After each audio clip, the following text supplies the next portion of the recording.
All right. We are live just a minute late, but yeah, sorry guys. If you are hopping in right now, I had to use the restroom.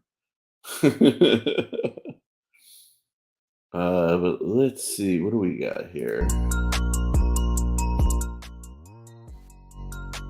Who will be joining us shortly? I just dropped him the link, so as long as you're patient, we will see Joe ever so soon. Now let's get this guy dialed in a little bit more because that is pretty yellow.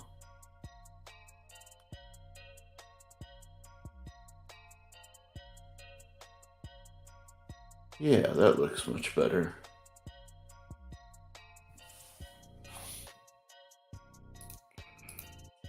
Beautiful. Beautiful.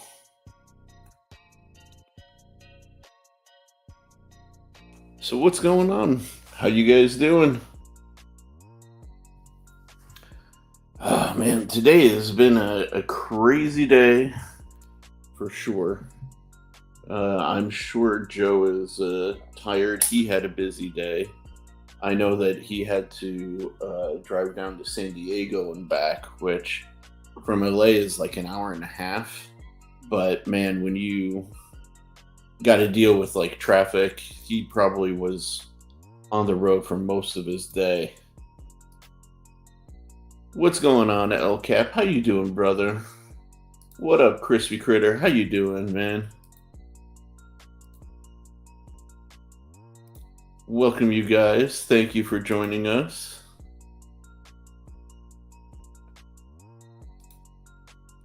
And man, let me tell you guys, the prep work for getting ready for Blade Show is serious.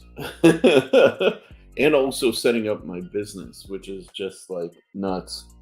Uh, so many little odds and ends to take care of, so many little things uh, have been just occupying my time. Like, I never thought I'd have to worry about so many little things, so many little details, like, okay, design the knife, get the prototypes made, get stickers, that's all the easy stuff.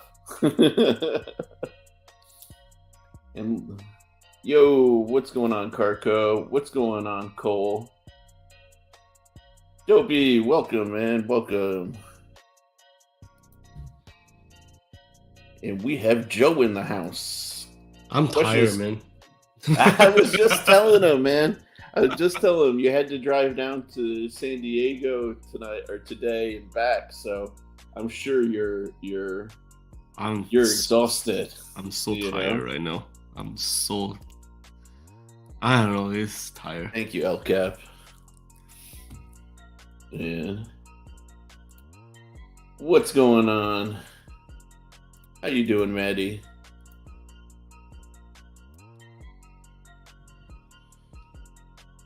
Dude. But everything was taken care of, right? You're all good? I guess. Yeah. All right. I just need some good sleep. Yeah, dude. It will be good. That sounds good, man. Definitely. Maddie, I dropped you a link in the DMs if you would like to join. And I was just telling the guys, like, I've been doing all the prep for going to the conference, and it's exhausting me for sure. And dude, and I got the backpack today. How was it? Oop. There we go. Well, I mean, that doesn't really show it. Let me turn on this light. I know exactly how you look. So. Yeah. Well, I mean, all black everything. But it's just funny because, like, on my back, it I make it look like a little children's backpack, you know? Yeah, I Because mean, I'm so big, Yeah. you know? Like, but I mean, the bag, how was the bag? Like, how was the function and how was? dude, look at it like on my torso.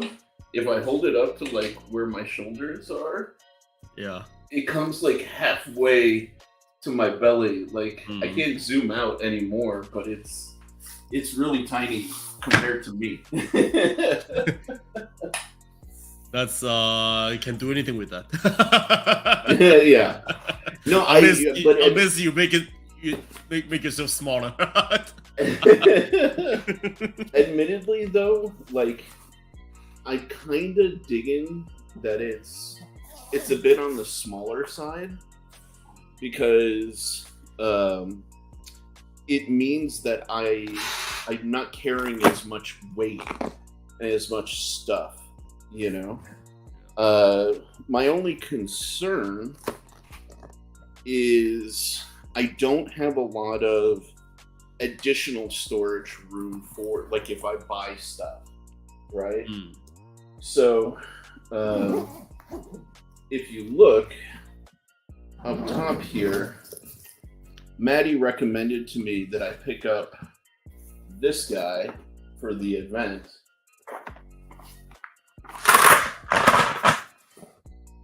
So it's a deployable stool, Mm-hmm.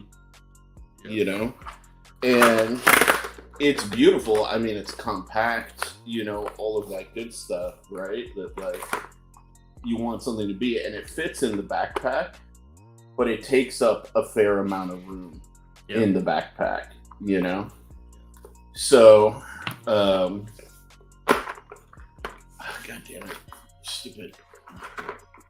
Yeah, there we go. I may just end up cutting that strap off because I have no need for this strap whatsoever. But yeah, so like if you look inside here, like it takes up the majority of the volume, you know, in the top section. Yeah. So that may be a good thing in all reality because it's like I'm not going to be buying like large physical things, you know? Yeah. I mean, I'm only going to be buying probably like a couple of knives if I buy anything at all, you know? But, you know, I'm just thinking big picture, you know what I mean? Yep. So, and then I'm just like discovering little things like, you know, it's got a little quick detach thing here. And, That's for your camera, actually. yeah. Yeah. Or for your key, maybe. Oh, yeah, that's smart, actually. Yeah. Yeah. Yeah, and I think it has two of them. Oh, shit, I didn't even notice. Yeah, dude, it has a little... Yeah. tag. That's the instruction manual. Yeah, you can tell, like, I barely got to take a look at this Yeah. thing, man. And you the bag probably have the similar function than my bag. Like very similar stuff. I mean, it's the same company. Yeah, definitely. I mean, and Peak Design does good stuff. So Yeah. you know. But yeah, I'm digging it for sure. I'm definitely. You want to explain it's a to people good what Peak Design is? So, basically, for you guys that don't know, Peak Design is a bag manufacturer. They're not a cheap bag manufacturer, by the way. They are definitely not but cheap. They are kind of they pricey.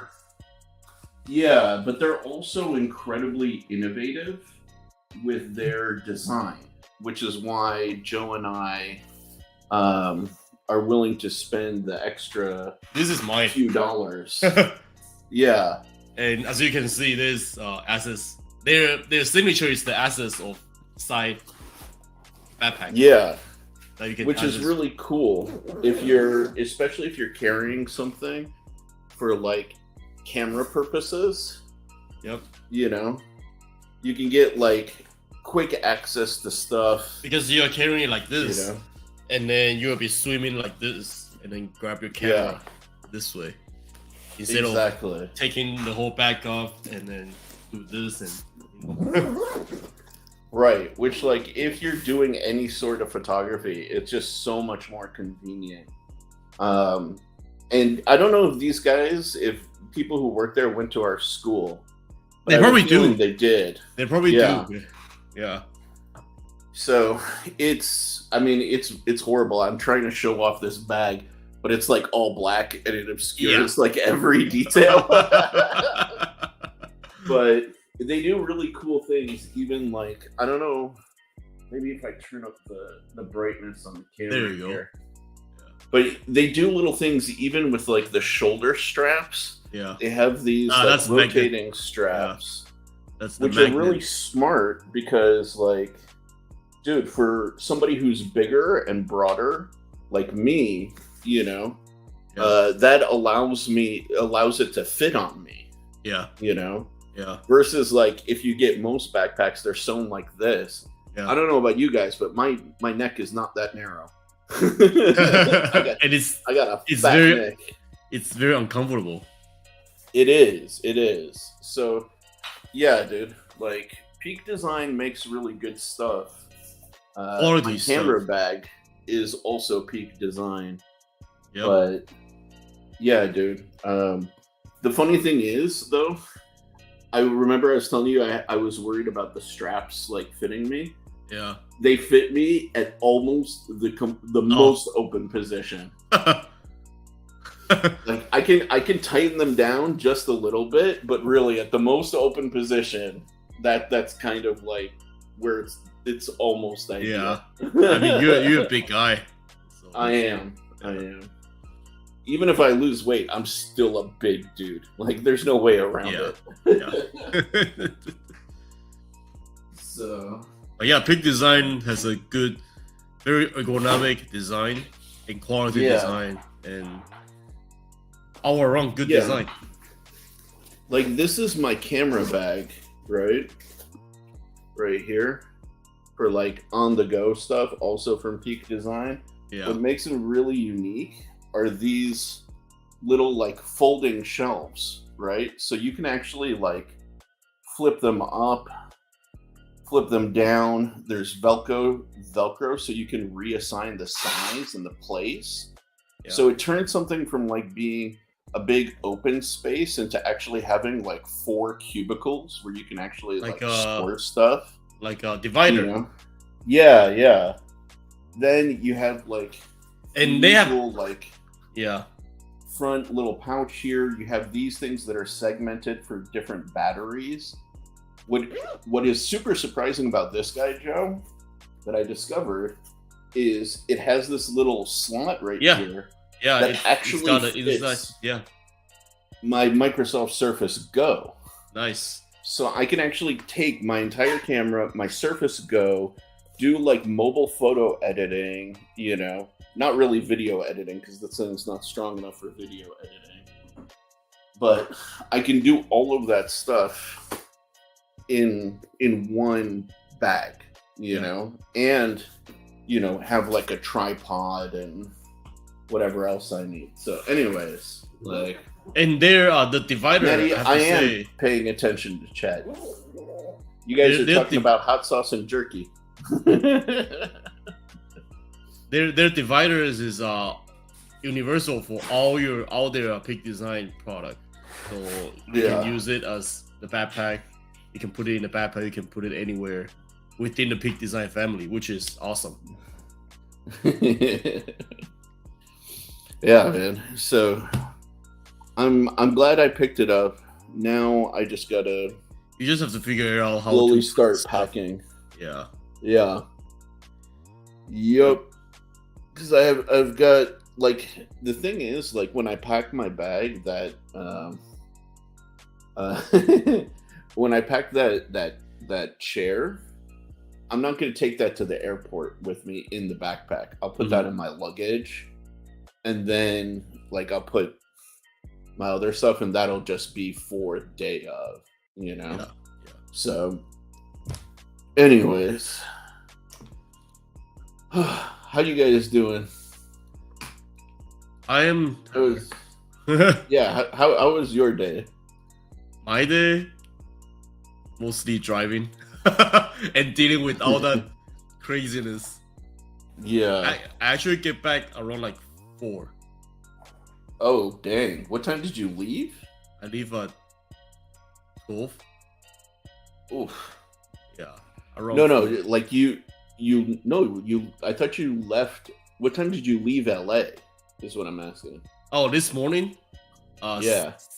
8, 8, 8 o'clock. Dang. Yeah, So 8 and to then 4, you were dealing with that. yeah, basically the whole day.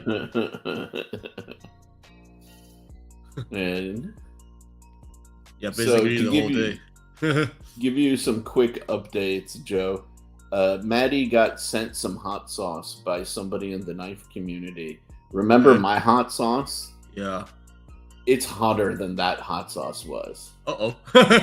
Yeah, by like a good amount.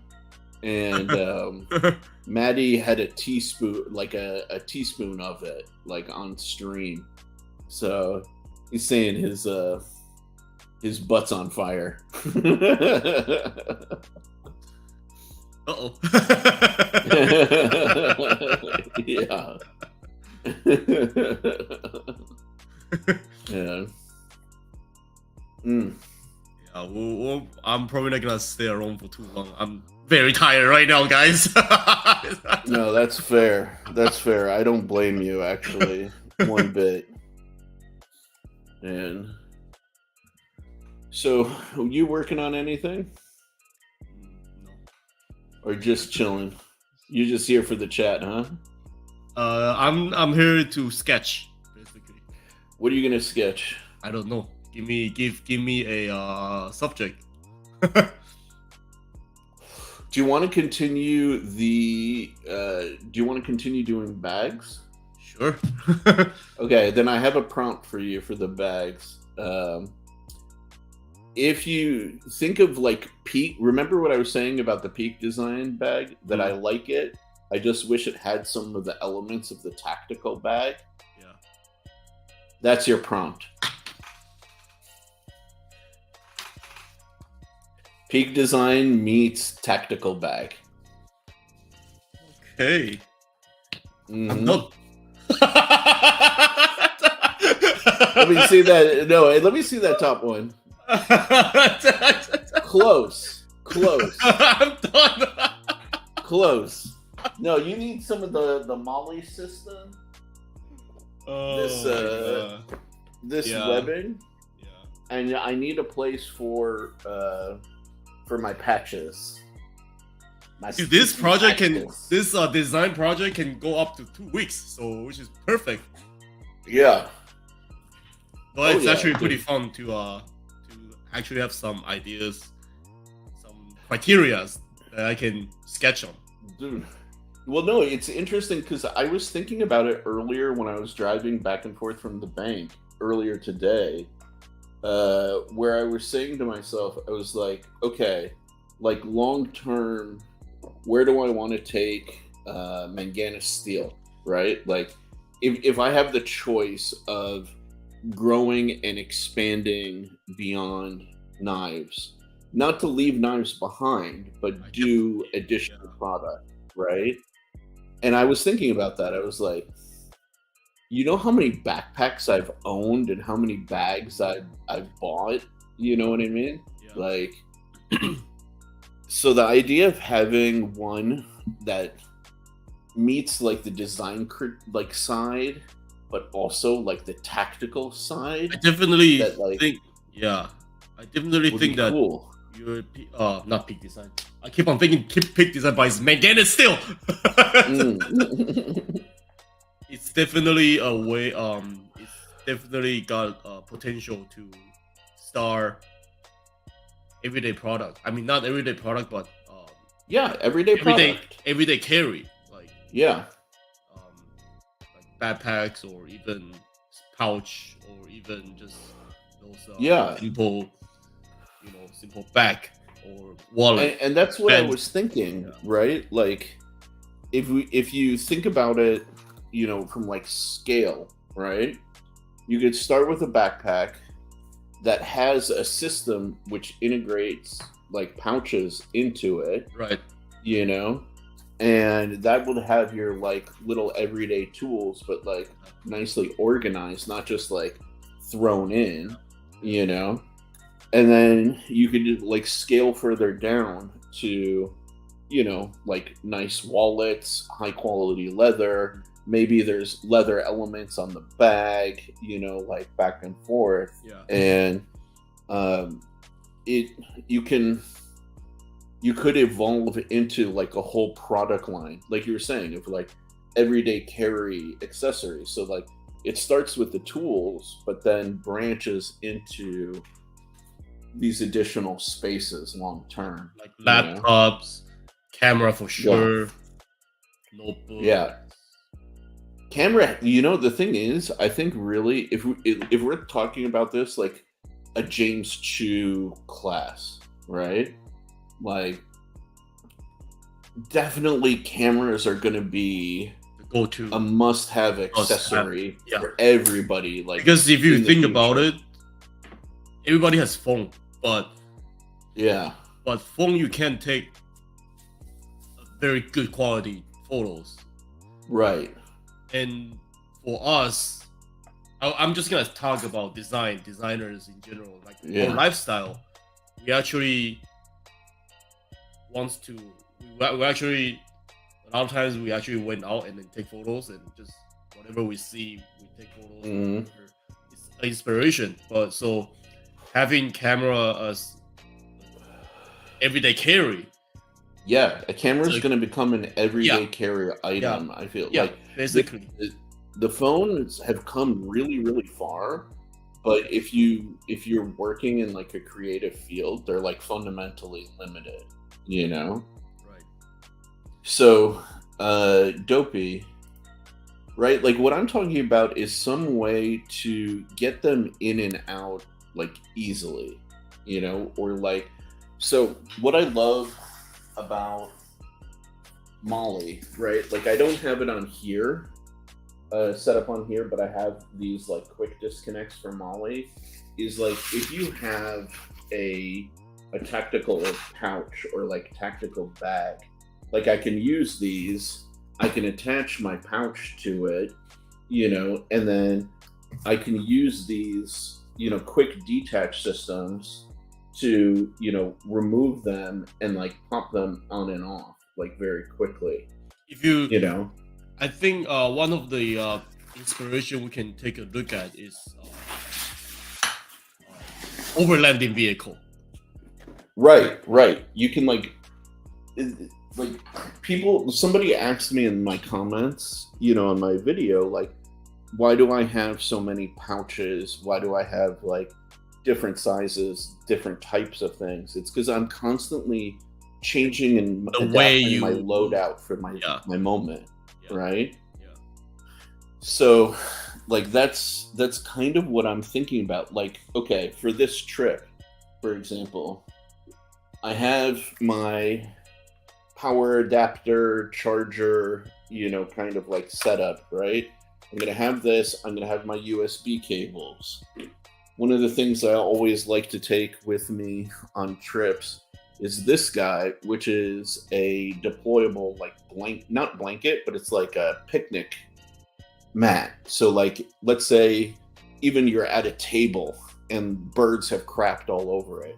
You can open this up, put it on top, and now you've got a clean surface, right? I'm going to be taking several of the elements from inside this guy, you know?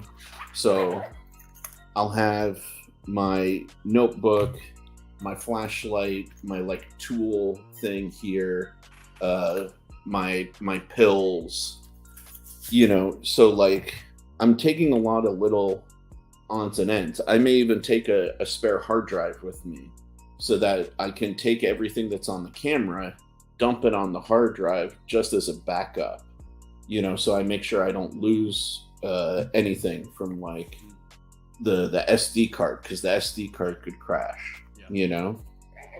So I'm always adapting and changing my loadout for like the situation, you know. And so if I had a bag that can accommodate that, constant like It's changing basically dynamic, it's you know. it's basically a bag that you can do. You can have the best of both worlds, Yeah, right? yeah, exactly. Quality and the look. Yeah, and, yeah, and the it's look, the material of the design, material of the backpack mhm. can be doable, which is leather, which is fabric, which is that kind of stuff. Yeah, yeah, exactly. But modular Exactly. system, it's sometimes modular system can be very complicated because once you start into modular system, I mean, of course, it's module, so you can go all the way over to oversize. You can go down. Right. It needs to be a system within the module system. Yeah, yeah. And that's why Molly is a good starting place, right? Because it's become like a universal standard, but it also has some inherent And also limitations. like the backpack needs to be it needs to be empty, but at the same time it needs to have dividers, just like what Peak Designs doing here. Exactly. And that's part of the problem with the tactical bags, And Peak Designs, So, but the only downside for Peak Designs backpack is that you can't put. There's no way for you to put flat thing like books or notebooks. yeah. So having a divider front and back, vertical, horizontal, will be a good starting point. Yeah. Absolutely. What's going on, Maddie? Sorry, like Joe and I are getting deep into our design thinking, Oh, our came brainstorm. I came just to show the hot sauce here. Yeah, how's your butthole doing? Trying to show how like thick it is. Like Tabasco's very liquidy. Yeah. This is like a chowder. It's very thick. Chowder. Oh, it's spicy, but it tastes good. Like this isn't hot just to be hot. It tastes good. Yeah. I told Papa Rhino he needs to market this and sell it. That's what I was telling him. I'll buy some. Like, dude, if he names his price, if he's like $20 a bottle, I'll pay it. Like shit. I follow this kid. His name is Elijah. He makes Elijah's Extreme Hot Sauce. Mm-hmm. And, I bought some because his name is Elijah, like my son. And now, he's like a full-fledged hot sauce business. Dude, when I bought it, he was selling it out of his garage. Nice. Papa could do the same thing. He definitely could. I mean, he's got the logo and everything. And the sauce does look good. It's like a bright orange. It's got a kick to it, though. Yeah, like I said, how's your guts? How's your butt? It burns. So I had a spoonful, a little spoonful, and it burned. And I sat here, and then I ate a sandwich, and I could barely taste it. And it still burns. But it's good though. Nice.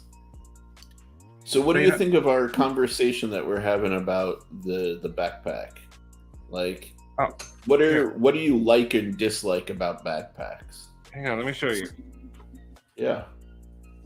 I think one thing we can actually take inspiration of is from all those overlanding, off-roading, camping. Exactly. Jeep, Bronco. The system. It's not. I mean, it's not the same as backpack, but the mentality, the design, modular system, the expandability, the durability of the product, which is the Jeep, the Bronco, the 4Runner. It's very intriguing. Right. So I don't do the tactical backpack. I just get a regular backpack, and this is what I took like to all the Blade shows I've been to. Yeah. Like that chair. See, now that's nice because that's lightweight. It's not like a heavy material. Yes, and it's big. Because tactical backpacks usually have thick walls. Yep. Oh, dude, it's so heavy. Dude, this bag by itself probably weighs like a good pound, you know? This is so light. And it's got these. You could put a drink in one of these little. I would just get a regular old backpack. That's what I did, and I got these side pockets that are huge. Yeah.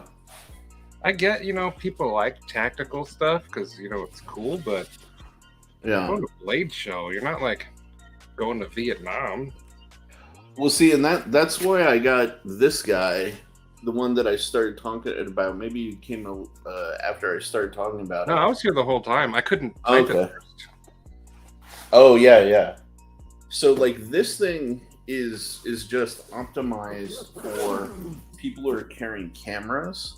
So you've got like side access, and these little dudes right here, right? Yeah. They actually can flip up and create like little compartments and separation I think internally. I think this bag might be the same. Let me check. Ugh. Oh, it doesn't have the side thing, but I think it has the compartment. Yeah. Yeah, Carco. Yeah. So Carco, that tactical bag's a 511.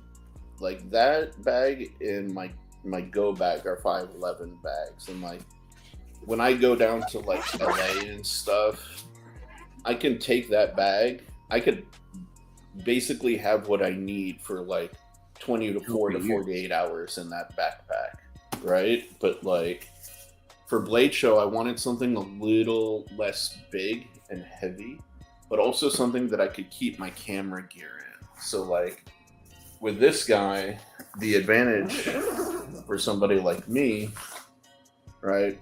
I can flip up this little divider here, and I can keep my 18 mil lens right there,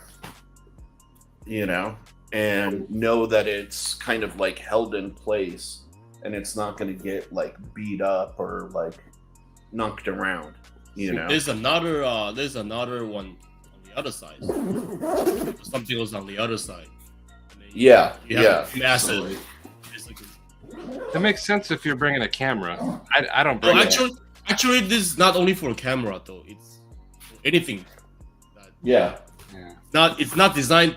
It's not designed for camera, but it's designed for everyday. I mean, the bag is actually called everyday backpack. Yeah. a custom knife in there, a custom Terzola. We'll see. Actually, this weekend he's doing his deal from home this weekend, and he's gonna do like a lottery drawing. So I may blow my load before Blade Show. There you go. Because let's be honest, I'm flying from like the West Coast to like the East essentially. The time zone's going to be different.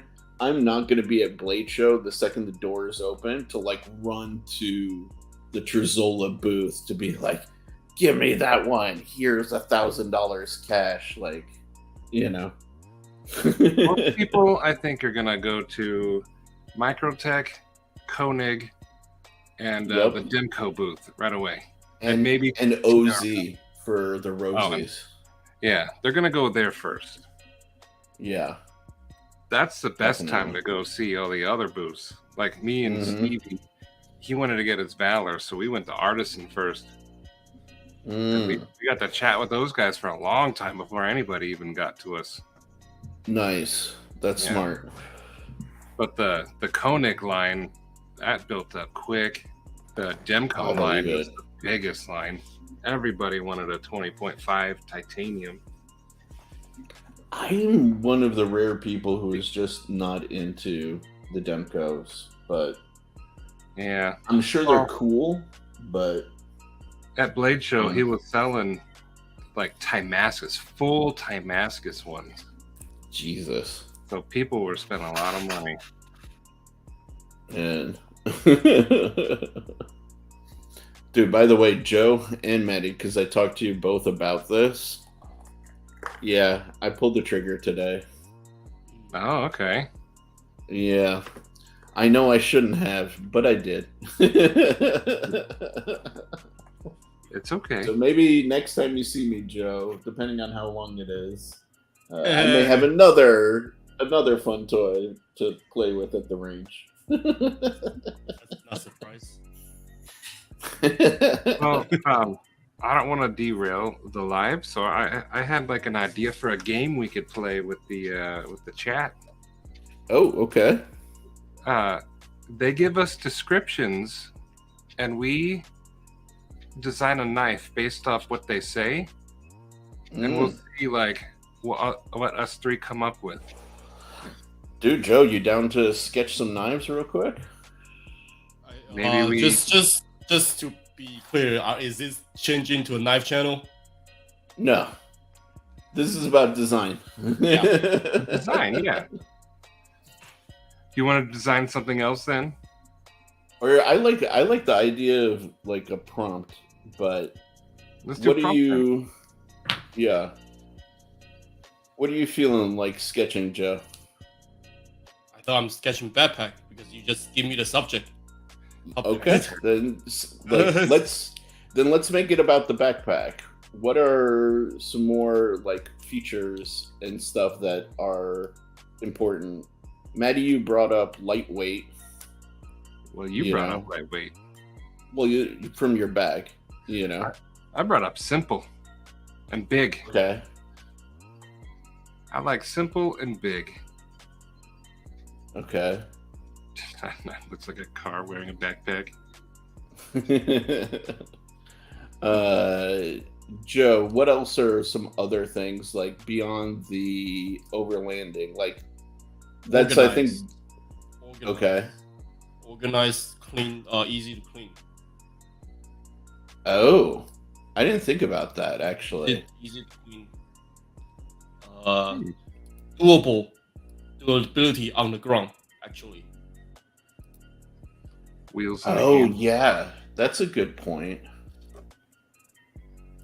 That's a very good point because like they're having like a reinforced bottom. Right. Because Yeah. if you notice, a lot of times we'll put our backpack on the ground. There's Yeah. more than a lot of times that I remember that I have to put the bag on the ground and just drag it on the ground. Yeah, Right. yeah. And sometimes, I mean, it's they say it's doable, but it's really not doable. It's very easy to damage your pricey backpack, like the one that I have or the one that you just got is like $300 backpack. Oh dang! Oh well, yeah, no, mine wasn't that much, but dude, I still wouldn't 200 want and something. to- No, it was under 200, but it doesn't matter. I wouldn't want to drag my still, bag on the ground, Yeah. regardless of the price. You know, because I would like say, yeah. no matter what the material is of like the original bag or how much I spent on it, I wouldn't want it to open up from the bottom because that's bearing all the load. Yeah. You know. When I was in high school, we had those JanSport bags that had the leather bottoms. Right. But JanSport bag, I don't like JanSport bag. It's really because it's too soft. It's soft. Like the bag doesn't stay on itself. It actually clicks everything. Like the bag. Yeah, like collapses down. It collapses everything. Yeah. No, I don't like it. So that needs to be fixed. Mm-hmm. So there's a I lot. wonder There's a lot of. I like the idea of where Maddie's coming from with like the leather bottom.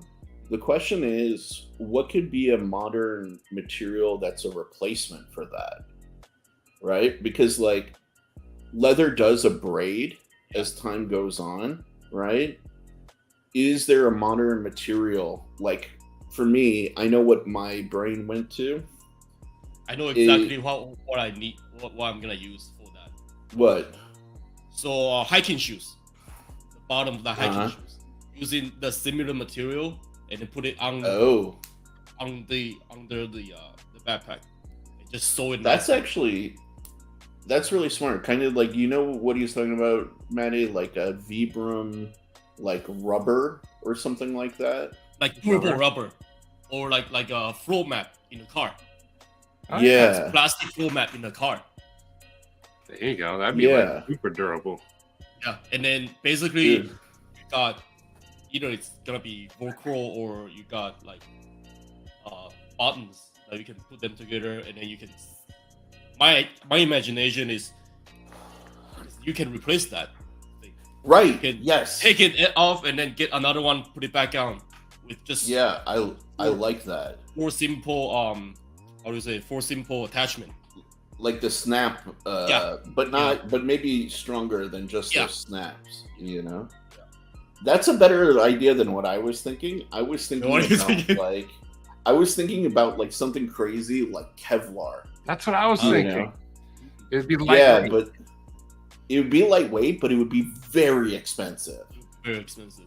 Well, I mean, you're spending $300 on a backpack. No, not spending $300 on a backpack. I think mine was like 40, maybe. Yeah, no. No, like my tactical backpack was like $145, I think. So, like, I'm willing to spend a little bit of money, but I know that backpack, for example, and the Peak Design backpack will last me my lifetime. Yeah, you know, sure. So, like, I know the materials are strong enough that it's not going to, like, I can throw it in my car, I can travel with it, go on airplanes, I can travel internationally, take it through all sorts of different situations, and it's like it'll survive, you know. The complaint that I have for my Peak Design actually is it's too nice. I don't want to speed it up. So now that's a good point. That's a good That's exactly what I wanted to mention is that having a nice backpack, but it can still last. It can still stand your beating. Yeah. Dirt and dirt. You remember seeing me clean this backpack when you're here? Got dirt everywhere, but I cleaned it. So that's the double-edged sword of being too nice. Like we talk about that even with like knives, right? Like if it's too pristine, if it's too nice, you almost don't want to use it, so you don't get any like scratches or dirt or like scuff marks or anything on it. It needs to have that quality that makes it you want it to be usable, you know. And again, going back to our previous conversation long time ago, by using your backpack, because it's your backpack, so the backpack should be changing the way that you like. Right. That means the look of it, the feel of it, the aging of it, of the backpack. Let's say you're using leather, same thing. The leather can age through whatever you go through, and the backpack it will be you, only you. So, like, this is a good one that Dopey brought up. My problem with backpacks, it was always how uncomfortable the strap gets after a while. Yep. So, for me, that's one of the reasons I love this backpack, the 511. Let me turn up my light again. Right? Because this has this yoke system here. And this yoke system is the most comfortable I've ever found. So, like, this guy, I can load it up. There we go. That's pointing to the lens. I can load this thing up with, like, a ton of weight, Joe. You've seen how heavy I load it's heavy. Yeah.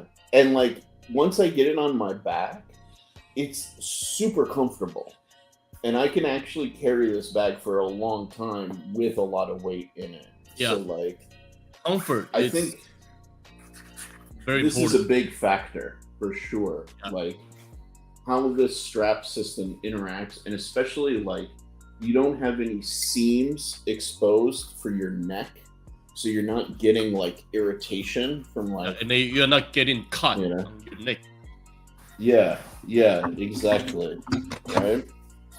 Like my bug out bag is loaded up pretty heavy, you know. So yeah, what else? see, and What else do you guys not like or dislike? Or like? yeah, actually, let's start with the dislikes. That's a good point, Yeah. right? Like, I feel like dislike is the most important to fix because like we can say everything about the like of our backpack, but dislike yeah, is sometimes very small and sometimes it will change Well, the feeling Yeah. of the backpack. here's my biggest one, along with the straps, like Dopey said, is the Yeah. back gets all hot and sweaty. yeah, You could find a way to like air it Ventilation. out or cool it down. Yeah, that would. yeah, Especially, I live in Arizona, and people Hot. like Mhm. Mike, we could use like a ventilated thing. yeah, dude. And what's funny is I know some bags like integrate that, right? Again, like this guy has these like little. Okay, it's again not coming up because of the Little channels. blackness. Yeah, but they don't do a good enough job. They don't work You on know, me like- because I have a lot of back fat, so it blocks the channels. No, I was just about to say the same thing, actually. Like if you're a bigger overweight guy, like those channels like don't do enough, you know? One thing that like came out to my mind is those mesh chair with the Yeah. outlet? Yeah, that can be interesting too, right? Like using that mesh system on the back of your backpack, so it Yeah. can create a layer of Like an empty- air gap. Yeah, Yeah. yeah. Yeah. I like that kind of thinking because like dude, even with that bag, even though with it's got the air channels and shit in it, I carry that thing on my back and I take it off. My back just has a big sweat mark where that bag was, you know, guaranteed. Yeah. Guaranteed. I mean, You we're know? not talking about production. We're just brainstorming pretty cool ideas. Yeah. So, LCAP said, look at Osprey's backpack suspensions, and it looks like those Yeah. do the ventilation thing too. Let's look at Yeah, They with look this pretty heavy suspension- duty. Yeah. But I don't know that they are cheap. I have no idea how much they are, but Ospreys can be anywhere from like under 100. Oh, dude, Joe. Fucking hilarious here. Let me show you.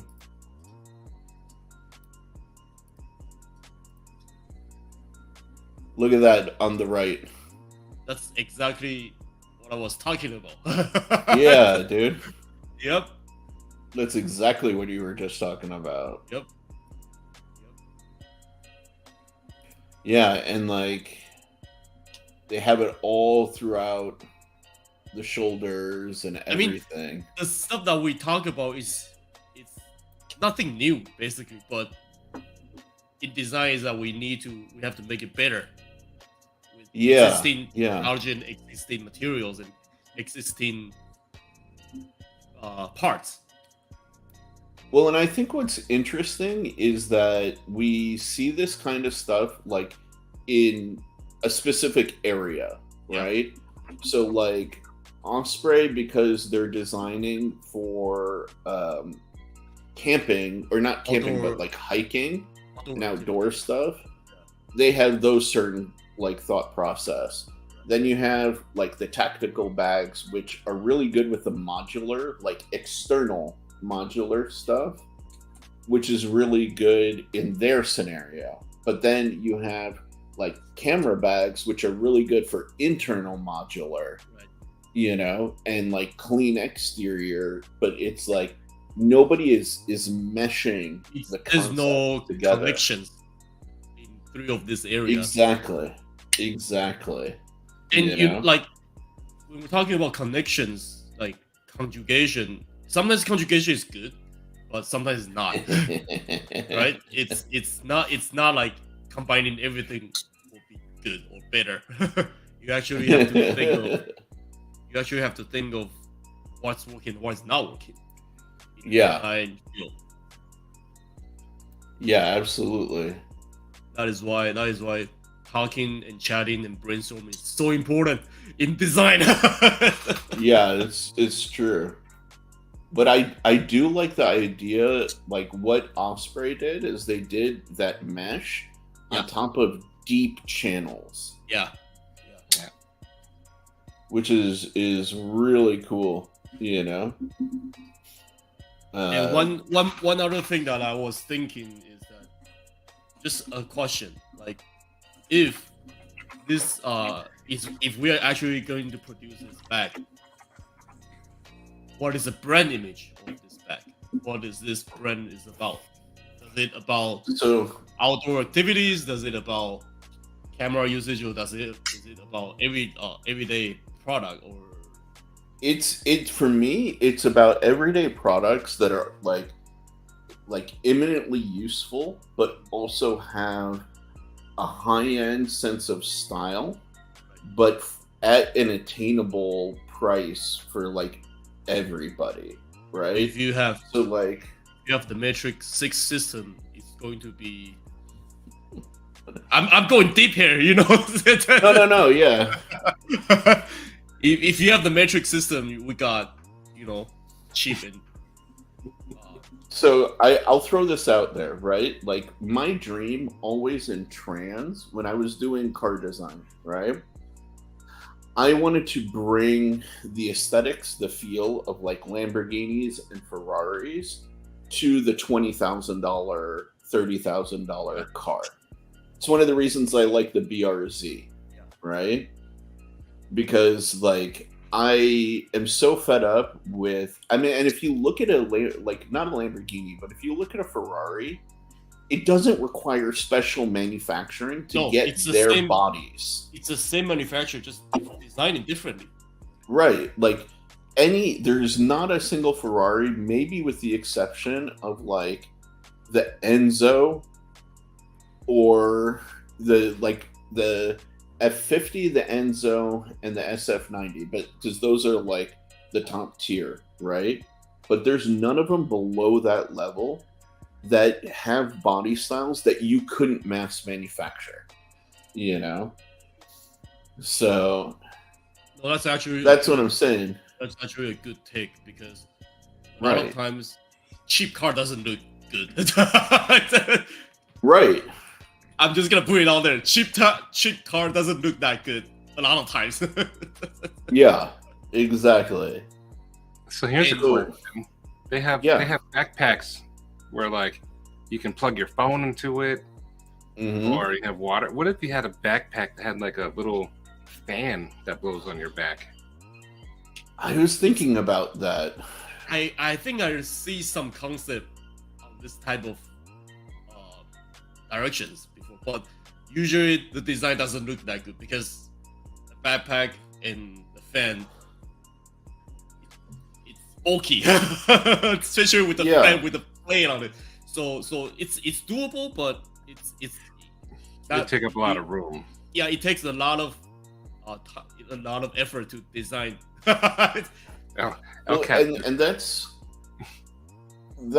because like, so I thought about that, and I think it would be like if we could get it to, or be able to do it in a passive system, right? Like we're talking about with like the mesh and channels and whatnot.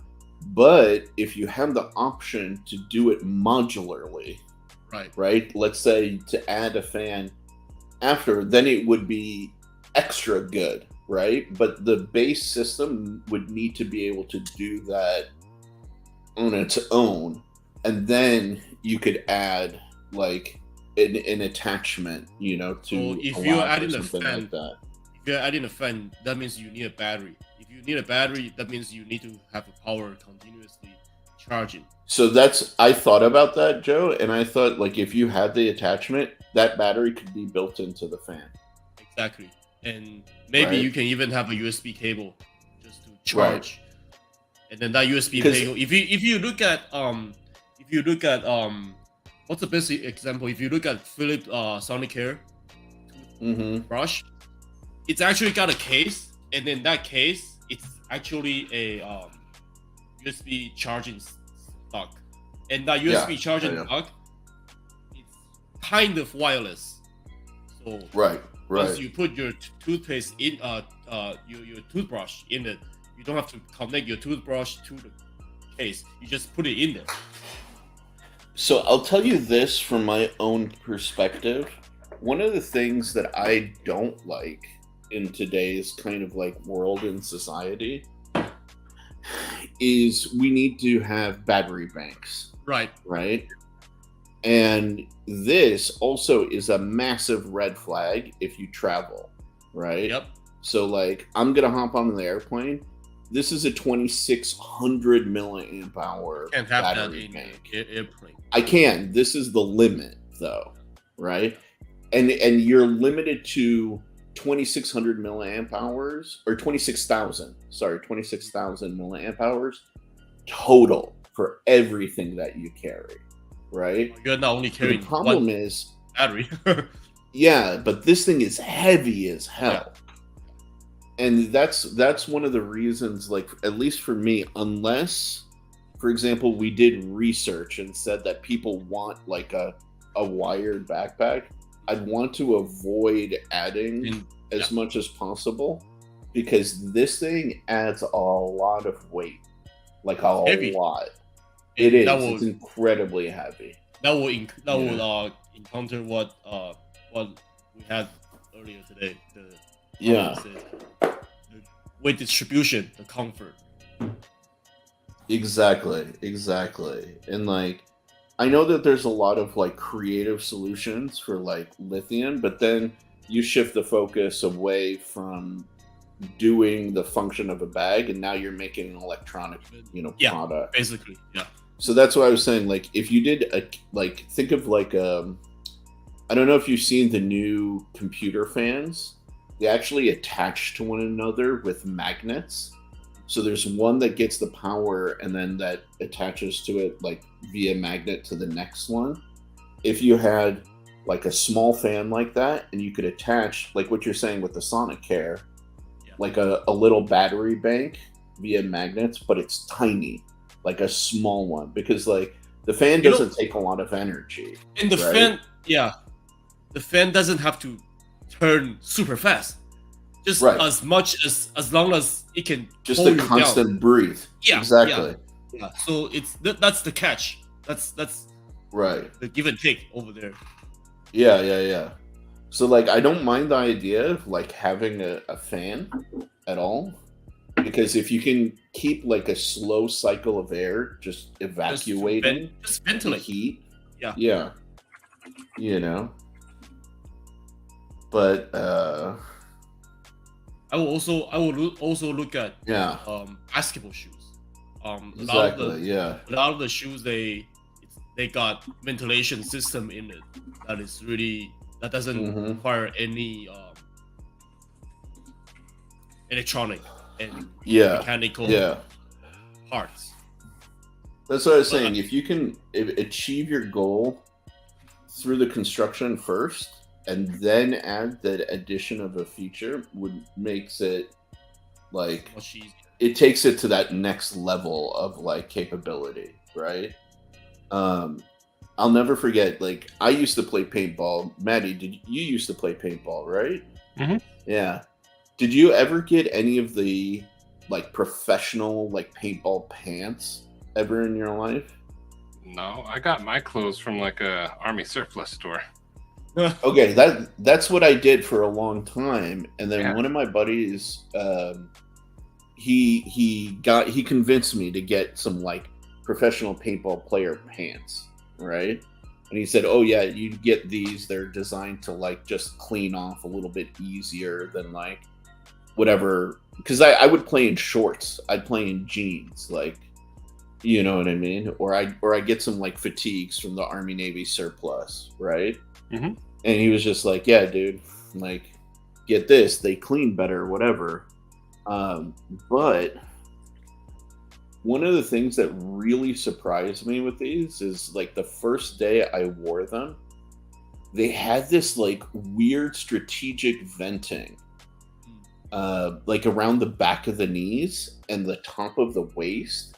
And no joke, like a breeze would come, and all of a sudden the pants would like fill up with like air, and it felt like I had a fan on my balls. You know, that's actually really cool. Yeah, and it's just like it really surprised me, but it cooled me down like so much. And it's actually really smart because it's passive. Right. Not like you have to turn something on to constantly blow your back or blow you. Right. It's passive. See, this is exactly what I'm talking about. You see all of this black around the crotch and the inside of the leg? That's all a breathable mesh. So you actually like ventilate your nethers. You know what I mean? Yeah, I know what you mean. Yeah. I'd wear those like every day. Right? I've always thought like jeans, like men's clothes, need to have something like this. You know? Honestly, I'm not even kidding. Because like even like look at the visual breakup of that. Like that looks stylish. That looks cool. If you had some jeans like that, that'd look like very modern. It brings your eyes right to the balls. Right to the boys. You know? But that's what I'm saying. Like, and yeah, they have, if you look, boom, different brand, similar design, right into like the crotch area, right? Different brand, look at that, right there, right in the gooch. Nice venting, you know? So like these guys actually thought about this, that like, okay, this bag or these pants are heavyweight. You know, they're not lightweight pants because you're meant to be running, sliding, you know, like they're heavy duty, bumping on stuff. Yeah, they're very heavy duty. I mean, you're getting shot with them on, for God's sakes, you know. But dude, like it was actually like, I'll be right back. Yeah, go for it. No, it's actually very good directions to take on. Yeah, different application in different field. I mean, that's exactly usually, hate vents. That's usually what design is all about. It's man. Restrict yourself into only one directions, but look at different directions that doesn't even have a relationship with what you're designing. Yeah, absolutely. I will even look at, sunglasses, because sunglasses is meant to be blocking sun, blocking heat on your eye.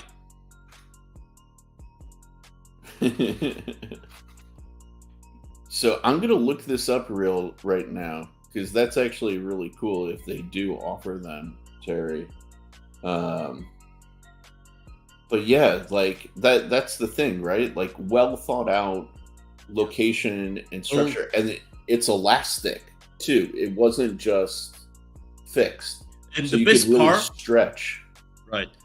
And the best part about that design is not even the design; it's the ingenious way that they think. They are using passive. They are using air. They are using, what is surrounding them in the environment to create the need, create the function, which is ingenious.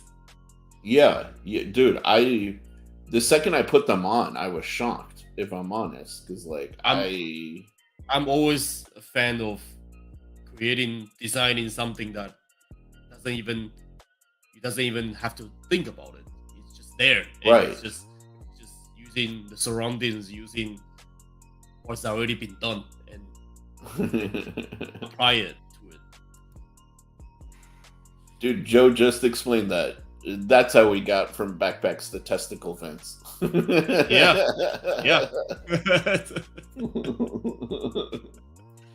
Hey man, it's design. It's a design. It's design. It is, and that's what got me, right? Because like, dude, like it shocked me, but like their consideration for that meant that I could play in like 80, 90 degree weather and not overheat, and like continue playing. Because I used to play for like 8 hours a day, right? And like when I transfer this over to the backpack conversation, for me, like I want a backpack to be comfortable as if I need to carry it for 8 hours a day. Exactly. Yeah. That's the requirement, basically. Exactly. The backpack needs to be on you all the time. It's part of you. It's part of you. Exactly. So like that's where at least my thinking is coming from. And again, let me reiterate, I like the idea of the mesh with the vents because it achieves a similar sort of effect. Right. I'm pretty sure there's a simpler way to design that kind to get to that goal. Yeah, absolutely. This is design. Sorry guys, this is design channel, so we're going a little bit deep on what we usually the design. Well, this is what we usually talk about when we are design, and this is what we usually have to do when we are designing. Yeah. And now here's a funny thing, right? Like Terry throws in here, like, this is why I carry slings or shoulder bags to keep it all off of your back. And this is where we, like in design, we talk about like pain points, right? Like clearly having a bag on your back, again, if you're a bigger dude, or if you're prone to sweating, or you're just in a usage scenario where you're going to sweat, right? You shouldn't need to avoid it, right? The bag should offer a key solution for this in order to be a good product, So, like, it's a good example of this in practice, right? Is like most people, I won't say everybody, but most people have ridden like a bicycle. And Joe, you'll probably remember this example from one of our videos in design school, right? But like a lot of people have ridden a bicycle and they've ridden it in like rain. Some people refuse to ride bicycles in the rain because the rear wheel, as it spins, it throws up water droplets like on your back. So if you ride your bike for an extended period of time, it's throwing up water on your back. Right. And then these manufacturers made little guards to prevent that, but then they went for aesthetics and didn't extend it long enough. So there's a lot of photos of that particular brand of mudguard having a cup, like a plastic red Solo cup, like cut and like stapled to it to extend the guard, right? That's a pain point, right? Somebody attempted a solution, but there's still, a problem with the solution, that exists, So like, and that's what we're finding. In this a product should, like in this example, the bike itself should solve that problem. Right. Without any thinking. And this is what good design is about. Yeah. Exactly. And I can't remember the photo, but like, or the video, but yeah, like the bike should come, especially if it's an everyday non-mountain bike thing where you kind of like accept that it's going to city riding. And like if it's city, then it should have that from the start, But yeah, a lot of the rear fenders, for example, for a long time were not designed to give enough coverage. Right. So they look cool, but they actually didn't function for shit. Yeah. Yeah. Yep. So that's a problem. That's a pain point. And so it's funny if you look it up, there's a lot of attempted solutions, you know. Let me show you. Oh, there we go. You know, so people have done this. People have done this to give like an extension to where like it's actually covering the part that kicks up, you know, water and mud on you, you know. Even going as far as like something like this, you know. So like they're trying to solve an inherent problem with the bike. But sometimes that will cause more problem. Right.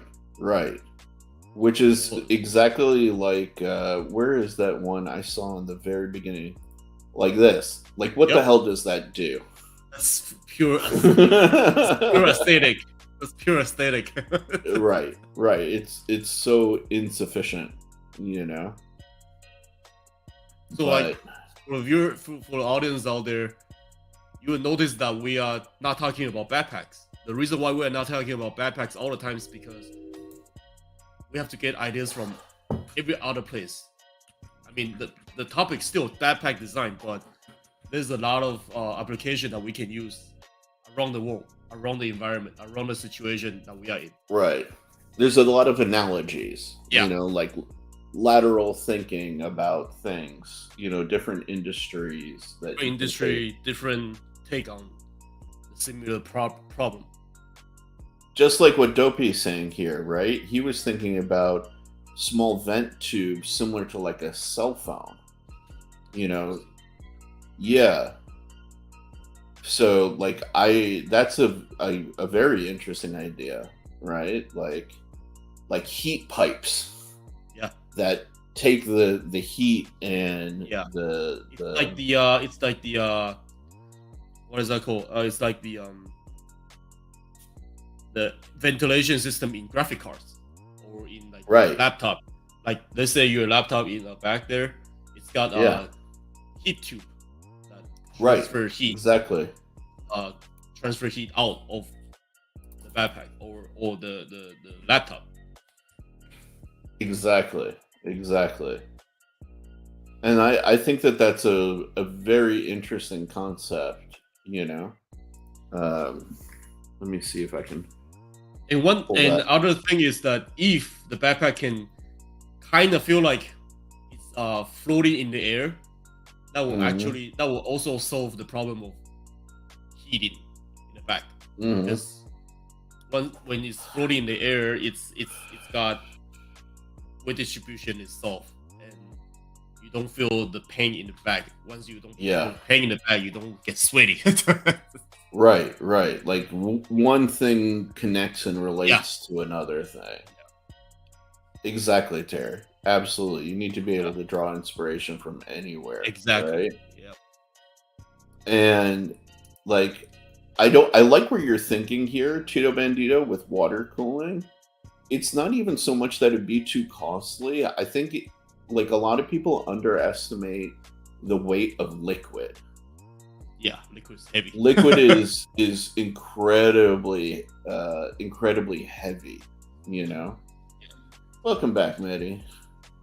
I was trying to find this neck fan I had to show you guys, but I don't know where it went. Oh.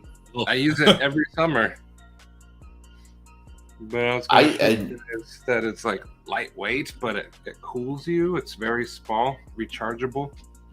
I've seen those, and I like where your head is at, right? Because there are some parts of the body, like your neck, that if you keep cool, specifically, it regulates like the rest of your system. Yeah, body.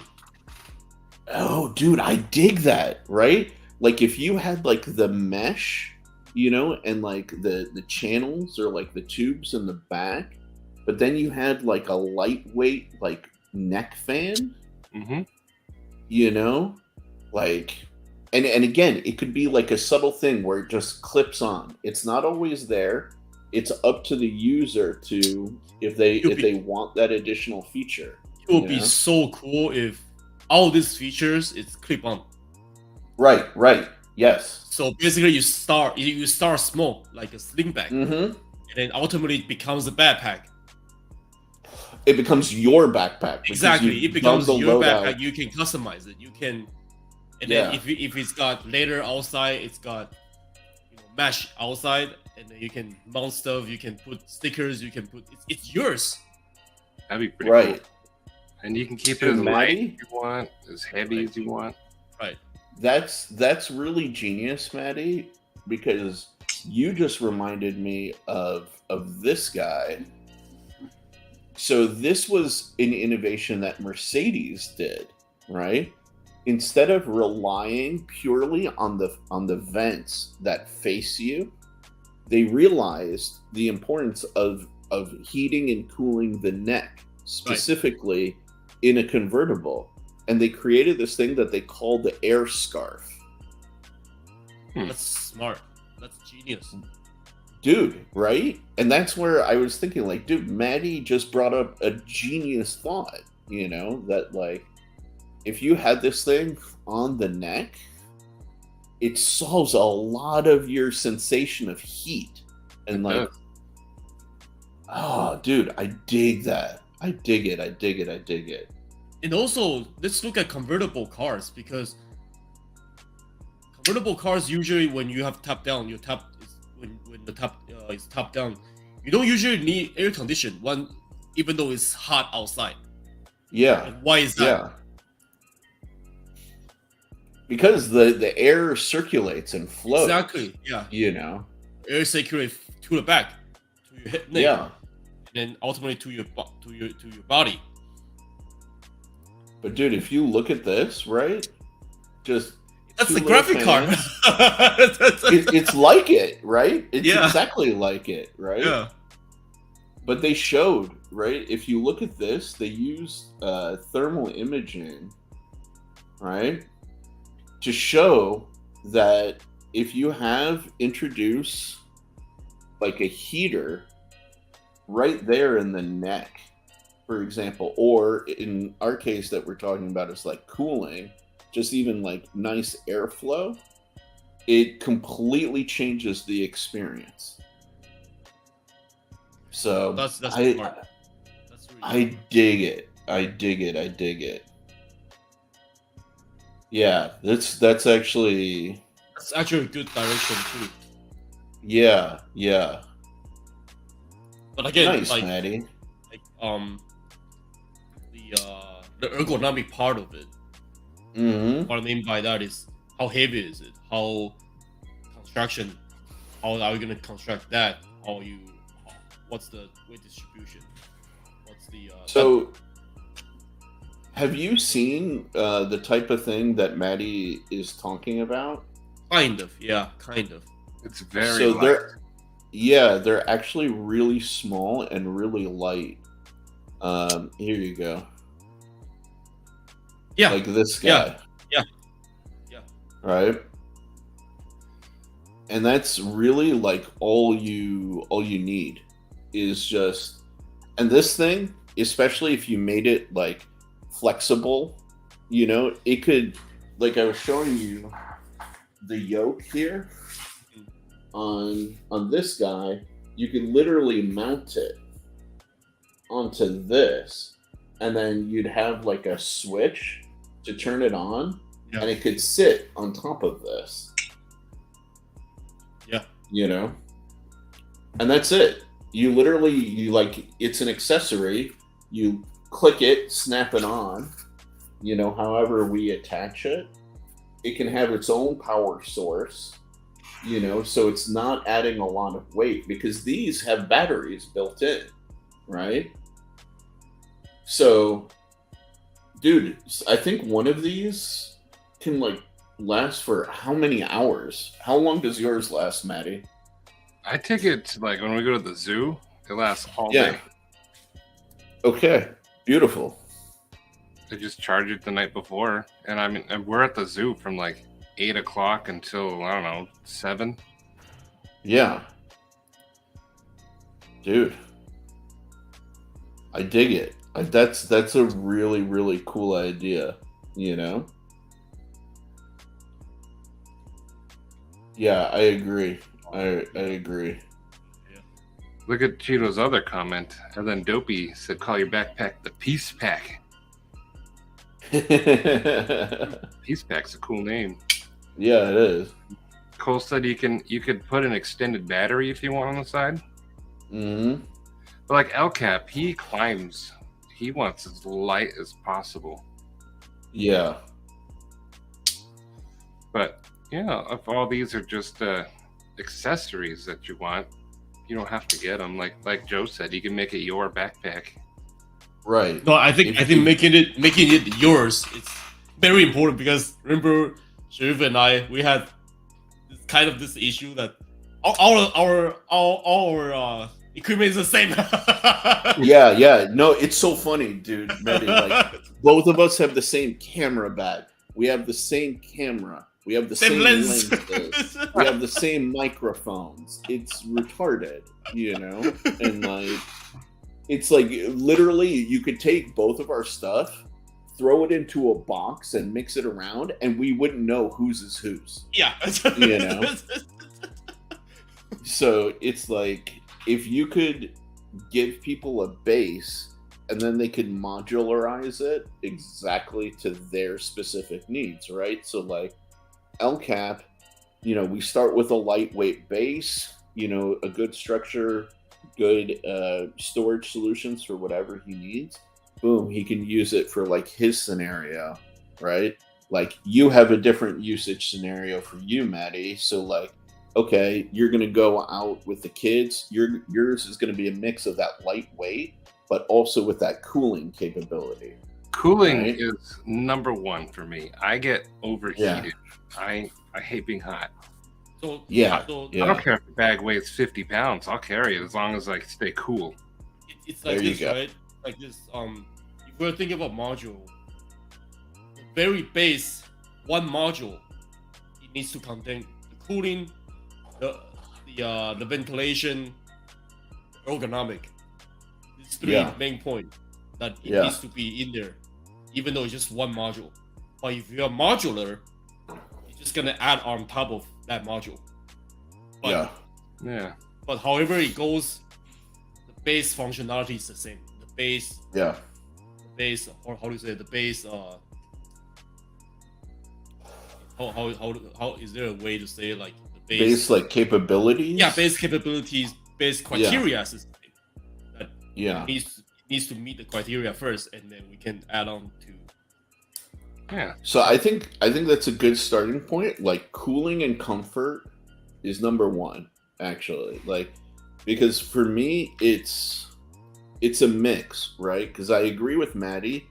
I hate being hot. I really do. I generate enough body heat to like warm up an entire car by myself, you know? Too. Like, right? Maddie, when you used to play hockey and you used to get into the car, did you just like fog up the entire car? Oh yeah. Oh yeah. Yeah, right? So like Yeah, and What were you you know, gonna say? I would end up like ice skating, taking all the gear off. I'd just be in shorts and t-shirt, trying Yeah. to cool down. right? I get hot easy.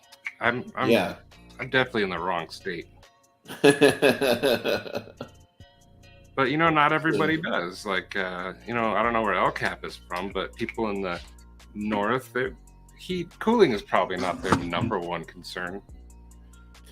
But if it's going to be reflective, for example, of like my brand, I definitely want cooling to be a factor. I want cooling. Like Right. my backpack, I love my backpack, but it makes my back hot. Yeah, yeah, So I'm always taking it off for a second. And like, you know, it doesn't have the reinforced bottom, so I set it down. It's starting to wear Yeah. out on the bottom. I like where this So- conversation is going. yeah, It's called Blue Sky Ideation. Brainstorm. yeah. So like, Brainstorm. okay, so cooling is definitely one of the number ones. Number two, I would say for me is comfort, Yep. right? Because That's all I have. That's regardless, what I have.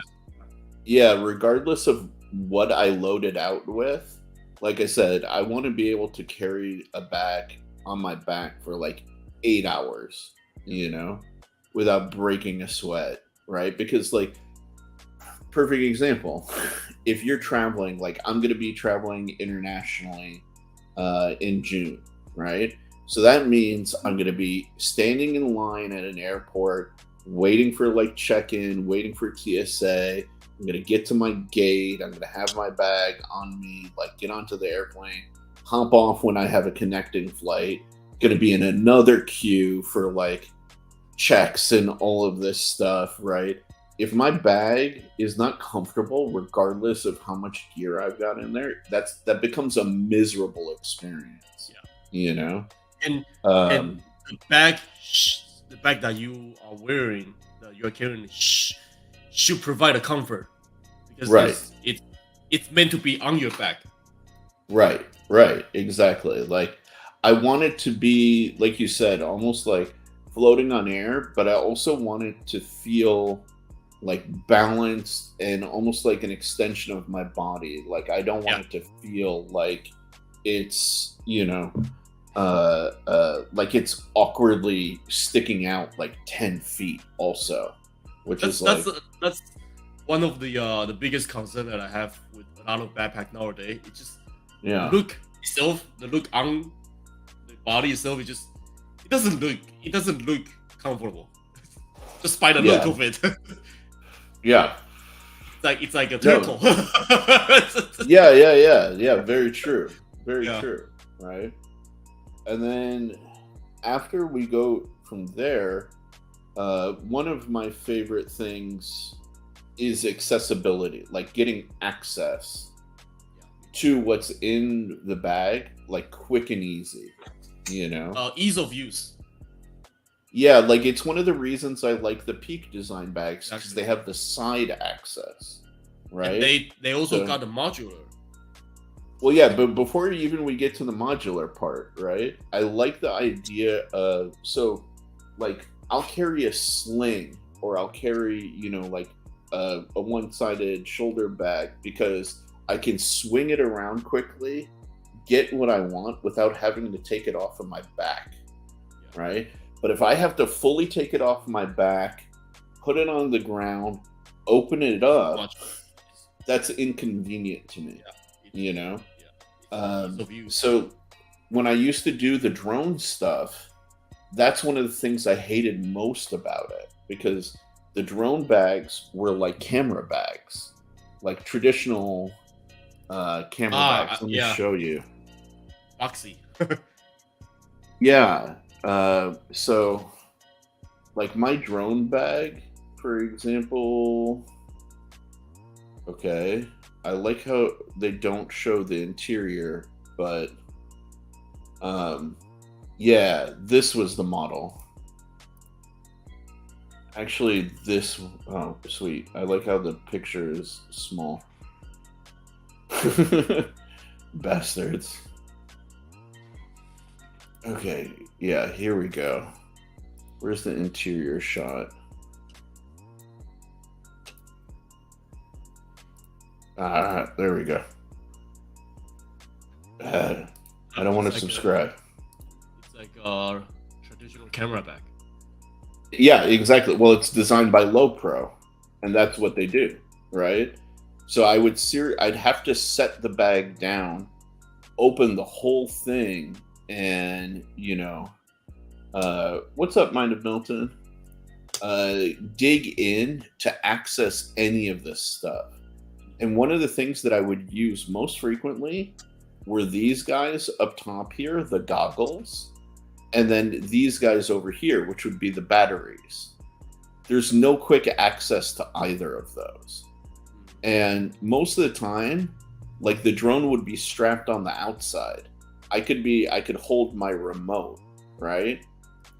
But the principal shit that I would use every single day, the goggles and the batteries, I would have to open clamshell, like the whole bag, to get access.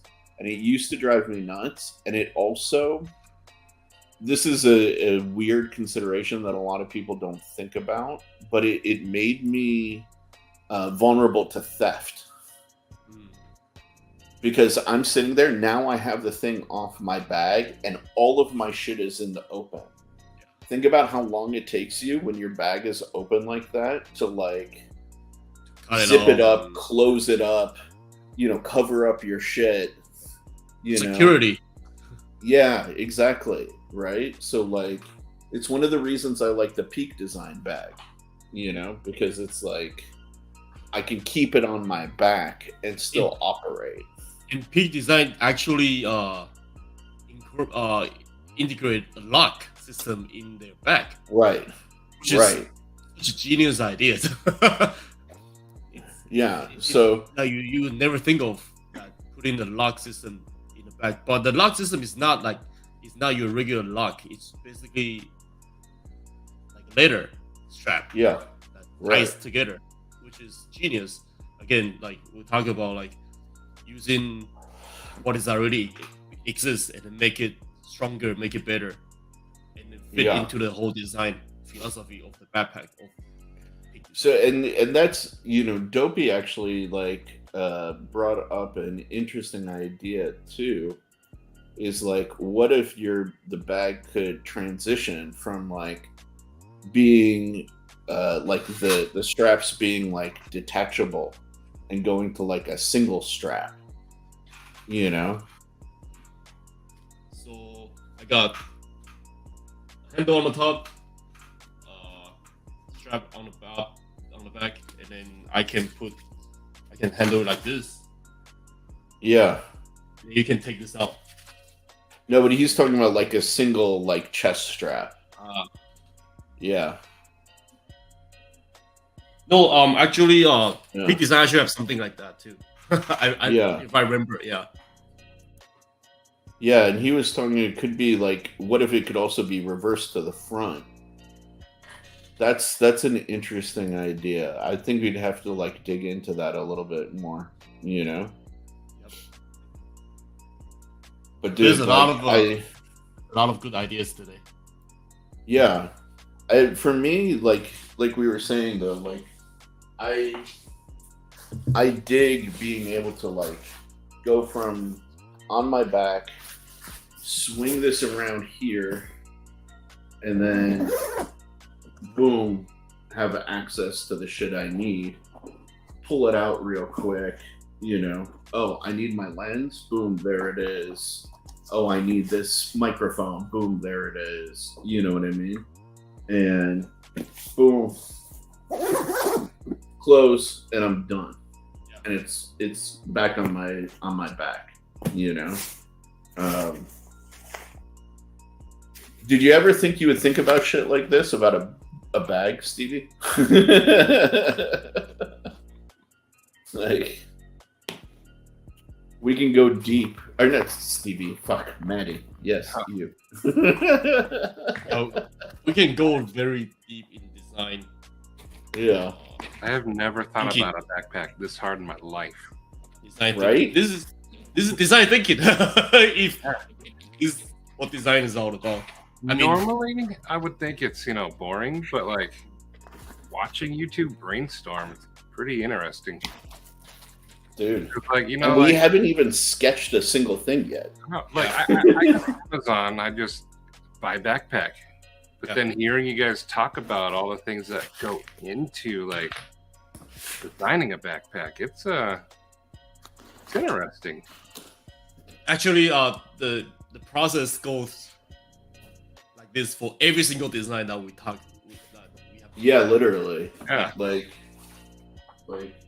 Not to divert the conversation too much, but like even when like I'm designing a knife, like I think about it like on this level. Like I'll talk to Joe about stuff like this. We'll have a conversation like this. Like usually this what's your intended use? Yeah, like what are you trying to do? Like and this is only 30%. Yeah. It makes sense, why there's like research and development team. Like we can go deep. Yeah, we can go deep, deep inside.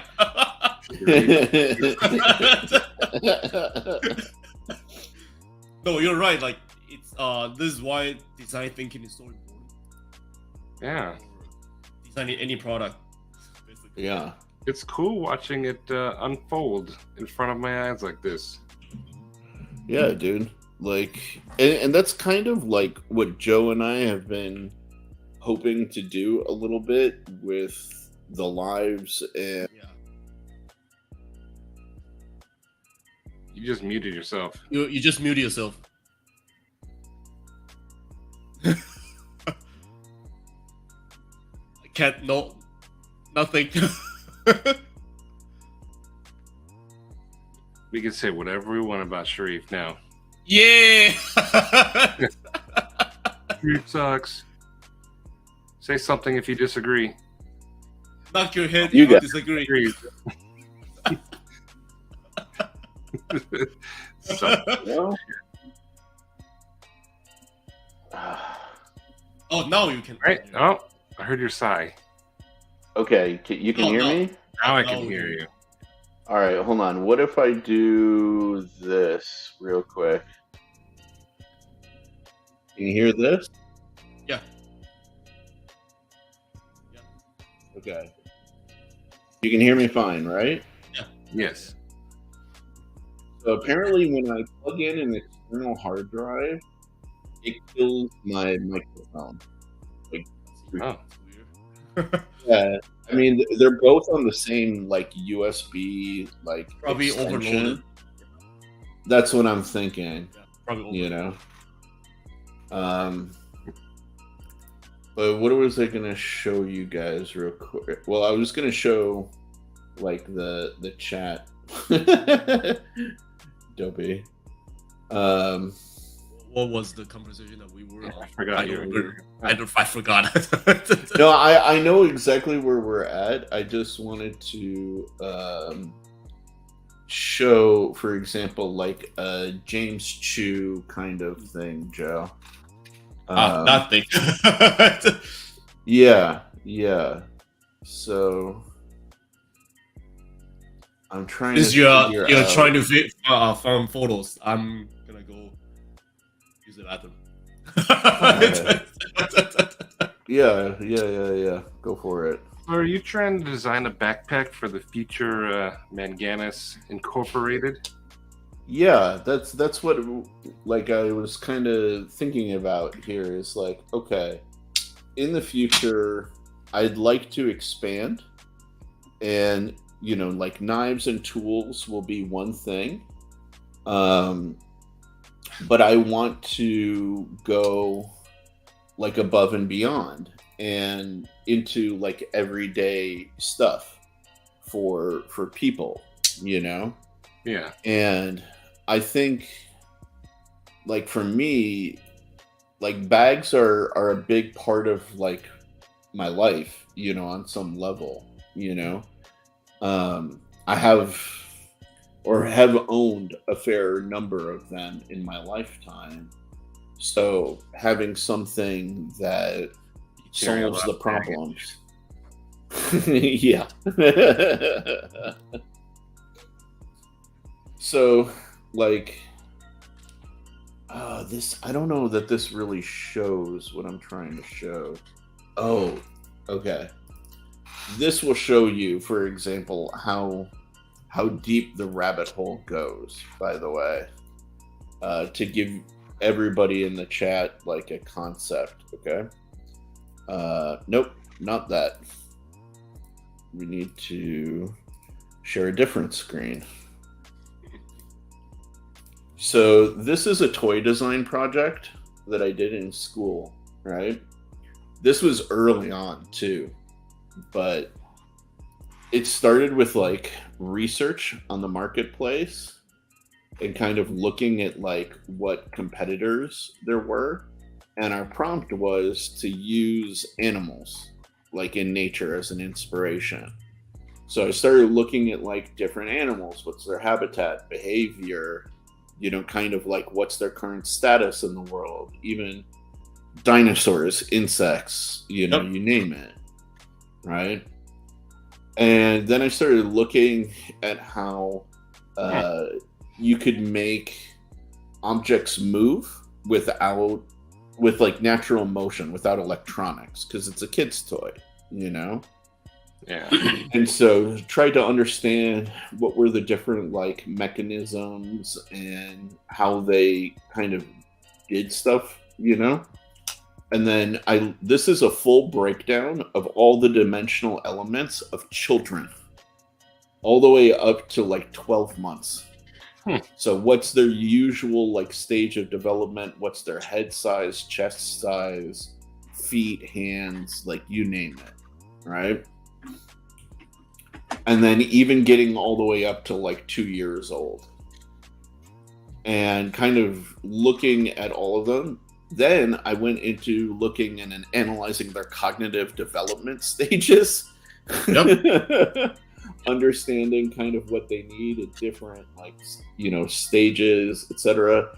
This is now looking at their potential parents, so the market segment, looking at the children of those particular parents, the kind of environments that they lived in, right?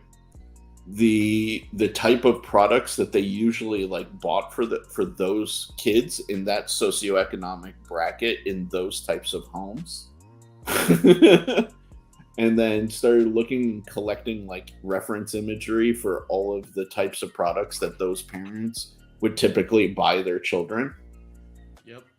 Then made my business case. I actually went to like childcare facilities and analyzed and looked at the toys that they would use there as well.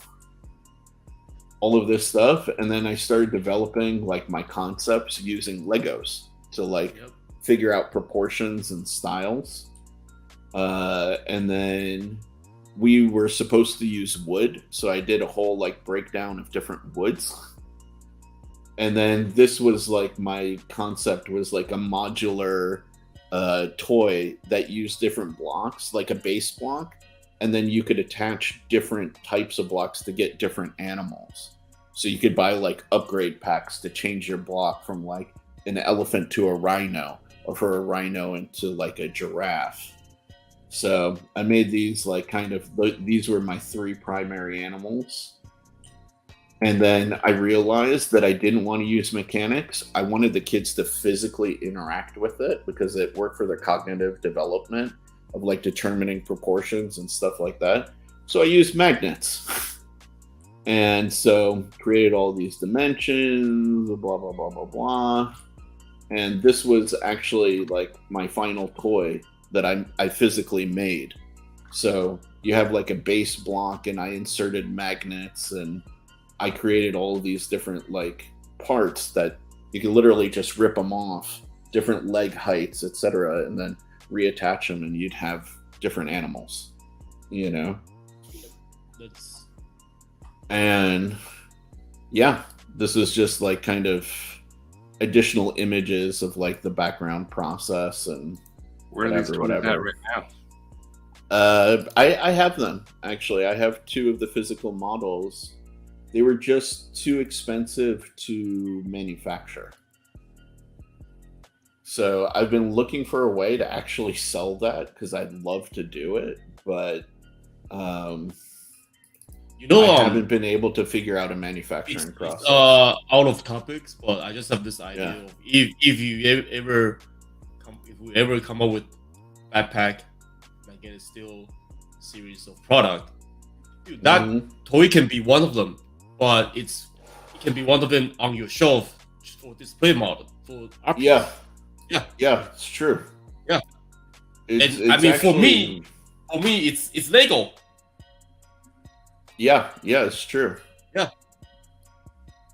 But so yeah, that shows you, for example, like in one project, how deep we can get into analyzing like all of the different factors, and then like it actually, that's what got me the favor of my professors in school at the time. They wanted us to use mechanics to make our toys move. But I realized from my research for the cognitive development of the kids, the age group that I was looking at, simpler shapes and proportions and using magnets, the magic of like magnets to like detach and attach things made more sense. And so sometimes you arrive at solutions if you deep dive stuff that make more sense than just what you're expected to produce. And that's kind of like the beauty of design, you know? That's pretty what cool. up, O-Tip?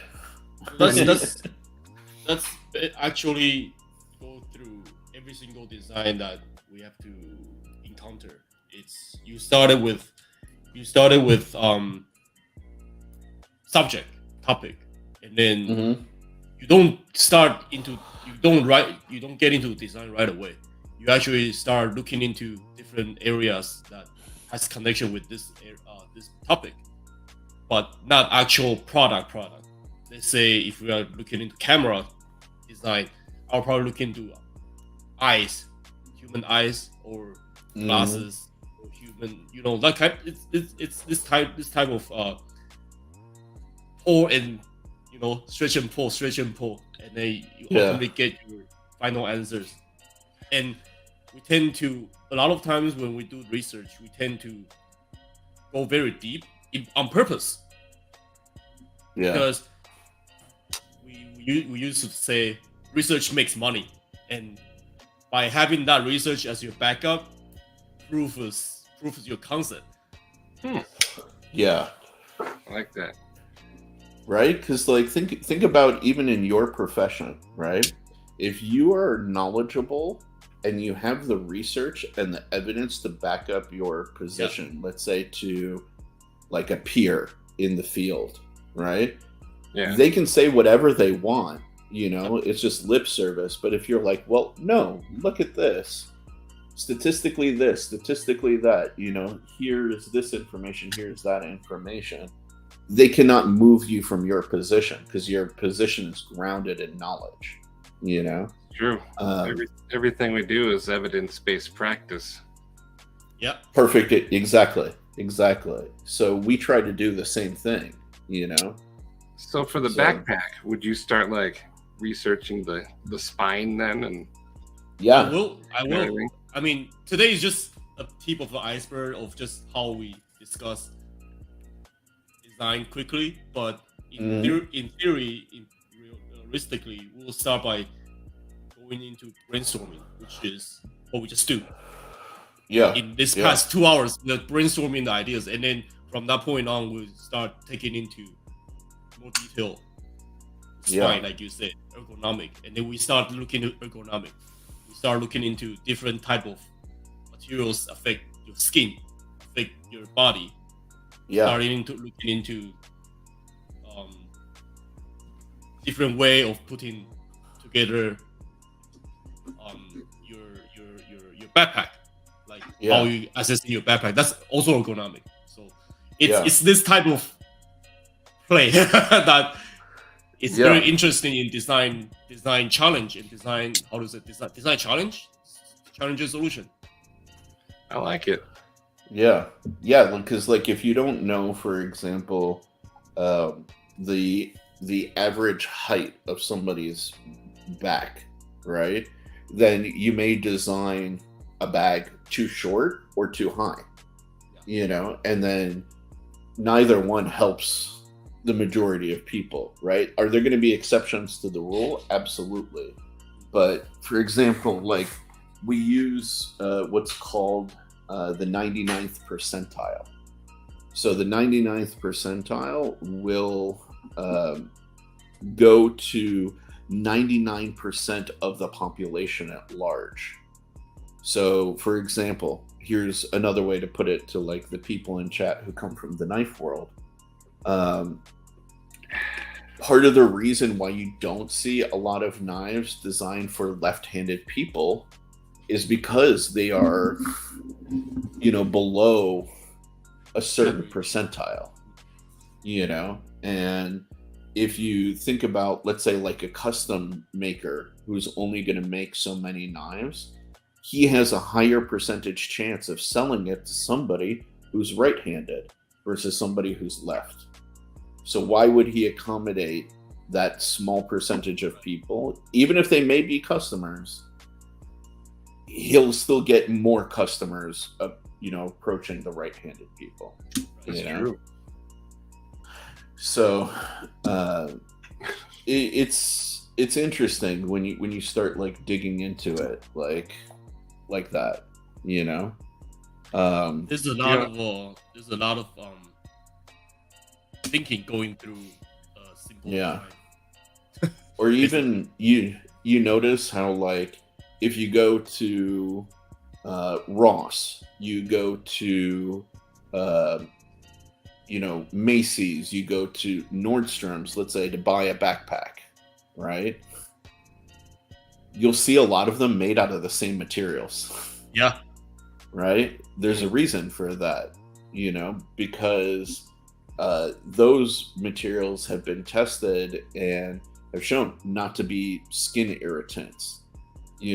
They've been shown not to be like toxic or cause like an allergic outbreak on the majority of people, like all of this stuff. So regardless of like the price point, a lot of this stuff becomes like kind of universal because the evidence and the testing's been done on that. And it's, again, is something as simple as a backpack.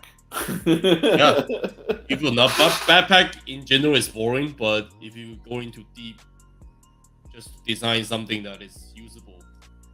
Like, hey, actually, the design can go very far deeper than you think. Yeah. I appreciate this though, because with backpacks, I'm in the 1% because I have a long torso, so they're always too short. And I was always like, why don't they ever make a backpack big enough for everybody? Like all these, I have them set like as big as they'll get. Yeah. Makes sense then. Yeah. So like, just so you know, Joe, you're 6'8" or 6'9", Maddie? 6'5". I'm jeez. Oh, okay. No, then everybody was joking when they were saying you're like 6'9". Oh. So yeah, Maddie's very tall, Joe. He's 6'5". Yeah. So he also, like me, has double extra large or extra large hands. Yep. He wears big shoes. Like he stretches the norm. But here's the thing, though, for you, Maddie. What's interesting is society is now shifting towards your direction. Believe it or not. It's about time. Yeah, because of like hormones in the food supply system. Like I'm 5'8", and in the 90s, I fit everything. Right? Now things are starting to go towards accommodating taller people, like 6'2", 6'3", because that's becoming more normal for people in the United States. Good. So you're gonna see a shift in that direction with a lot of products, actually, kind of like going forward. I'll be able to enjoy it when I'm like 80 then. Right? I'm trying to see if I can have, I can show you guys something that I did that has to do with a lot of research, and it turns out to be very valuable. I mean, a lot of the research are boring, to be honest. I don't enjoy it, but it's a requirement. See, that's where Joe and I are different. I love research. I don't like research, but I do enjoy finding answers from the challenge that I'm facing. Cheeto, is design. It sucks, Cheeto. Unfortunately, like, you're on the low end of that spectrum. Even now, like me being 5'8", I'm considered short by like a lot of today's standards. Whereas like I was normal in the 90s. Now people are like, oh, he's a short king. He's 5'8". I'm like, what the hell? When did I become short? And people who are like 6'2", 6'3", 6'4" are considered like the ideal, like, now, But while you're looking that up, Joe, I'm gonna share a picture from design school that should make most of the people laugh. Look at that gangster! Look at that gangster! Is this a model or a picture? No, that is a physical clay model of one of my car designs. That's a clay? Yeah, that was hand sculpted out of clay. By you? Yep. Dang. But I mean, yeah, straight up gangster there, but the clay is like kind of stealing the show there. Yeah, but I mean, you really got to just look at this guy right there.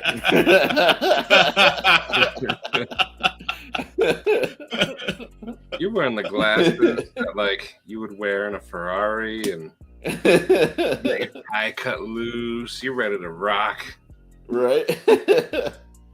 Let me see if I can show you a few more pictures of that car, though. OTIP is 6'3", now 6 foot. Oh, okay, yeah. Dude, you feel very short? Dang, man. I wish I was 6 foot, for God's sakes. Cole is 5 foot 10.3472 398.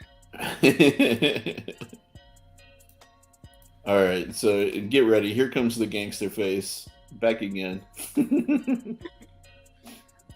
But yeah, there you go. These are some like glamour shots of the thing back in the day.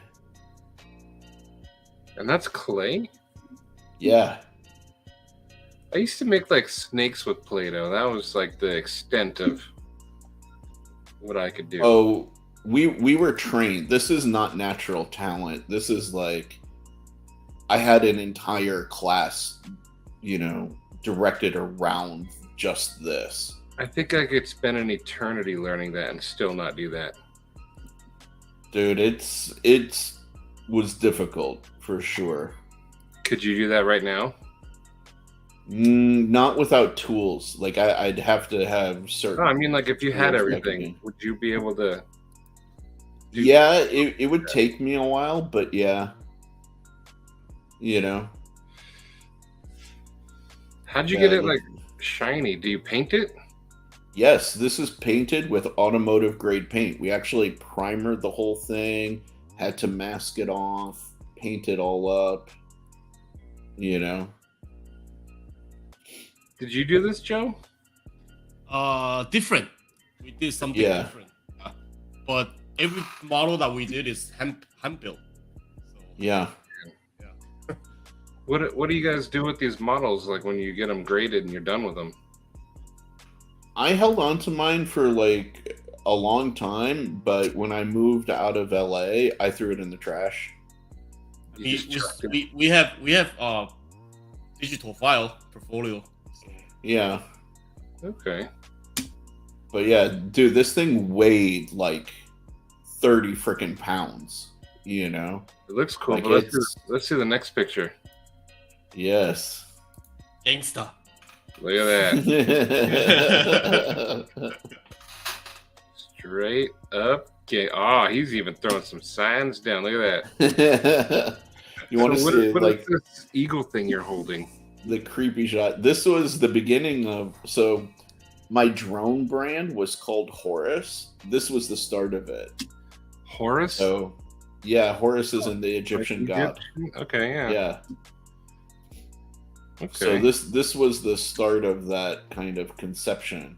Is your face the face of it? No, God, no. Are you kidding? But if you ever wonder why, like, my logo is the falcon, it all connects back to this time in school. Okay. Yeah. Cheeto wants to know what your design influence is. He said it feels kind of aquatic. For that one was really, for me, a mix of things. The lines of it were largely freeform, and so the whole concept was the center pod that the people were in was kind of like a floating teardrop. Those panels for like the rear fenders actually kind of floated off of it, which is kind of like weird, I know. But I had a 3D model which like showed all of this stuff. Let me see. And Dopey sent you a picture. Oh yeah, and then so like then I integrated some elements that I really liked from back in the day. So like the front fenders were inspired largely by the 68 and 69 Camaro. So if you actually look really closely at a 68, 69 Camaro, they have these fenders that go up and then they go concave into the hood.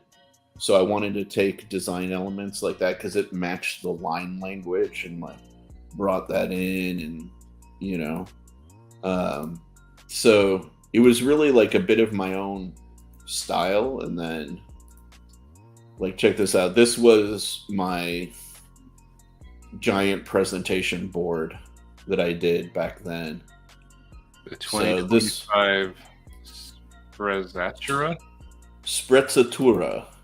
I always had a thing with like Italian words, as you can tell, with like Caimano and well, I mean, you Grazioso. got 2 years to make this happen, dude. So this is what I was kind of talking about here. If you look,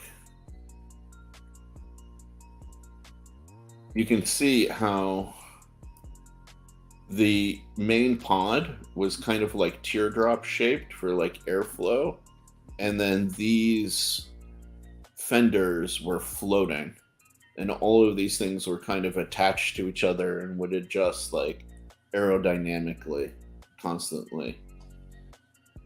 That's pretty cool. Yeah, so you get this whole like, you know, unique concept, this unique experience.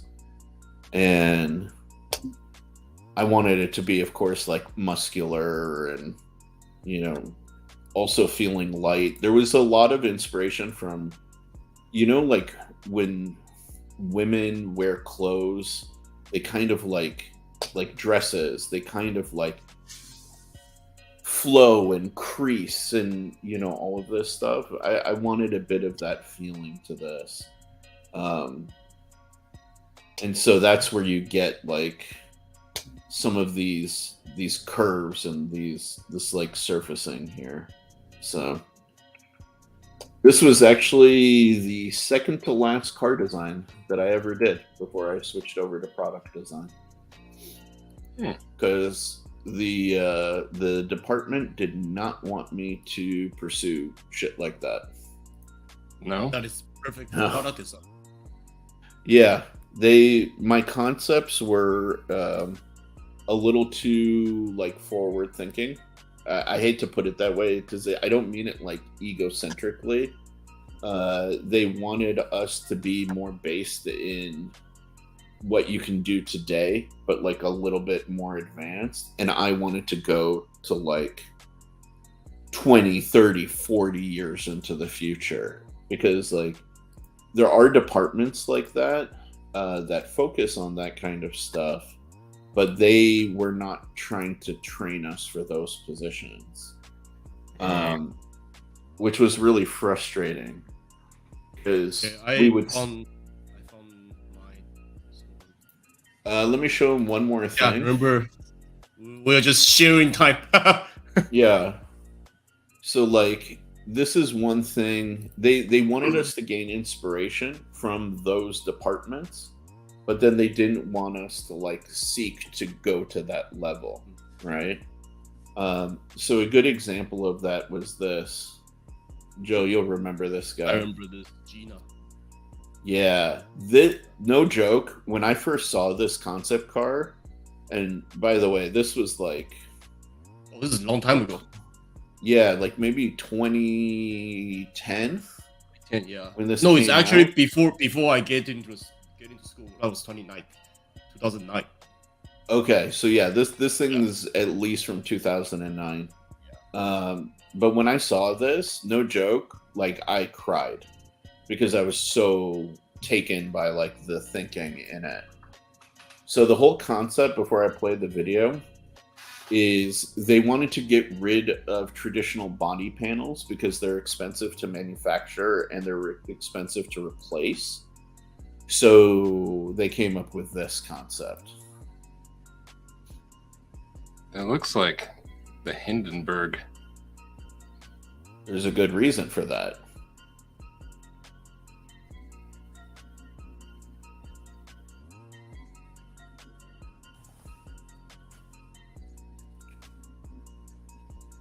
So it looks like a usual, like, kind of BMW Roadster design. Like, nothing too crazy there, right? I have a feeling it's wrapped like the Hindenburg.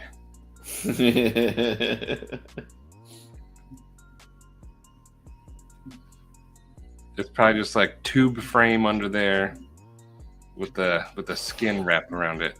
You're very perceptive, Maddie. You're very perceptive. Because watch what's gonna like start happening with it. Alright, you bastards. Stop showing us the details. Show us the action. So many beauty shots that doesn't tell the story. yeah. It's just like, hey, look at like the cool lines we came up with. My god. Yeah, I'm so gonna. transportation design. It is. It's so. There's such a style to it. Right? Like, okay, we get it. We get it.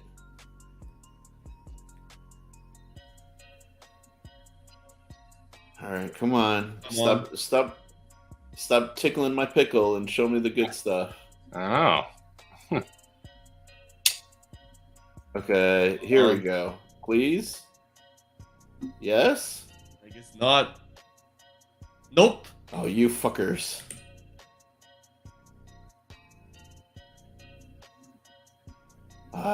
Stop tickling my dick, man. Oh, okay. You see that? Oh, it changes. Yes. So that's one element.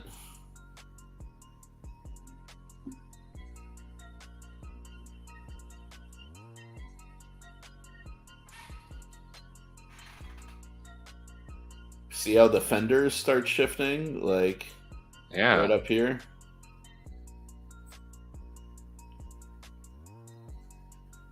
Now they're finally like starting to get into the good stuff. And it's still like pen shot.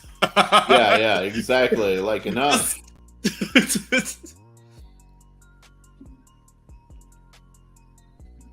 Look at that. Oh.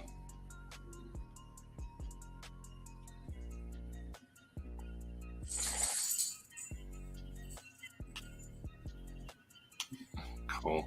CPM. What up, CPM? Welcome, everybody. Has this car become like a reality in the form of a concept car or anything? It exists. It's in whatchamacallit. It's in Germany at their museum.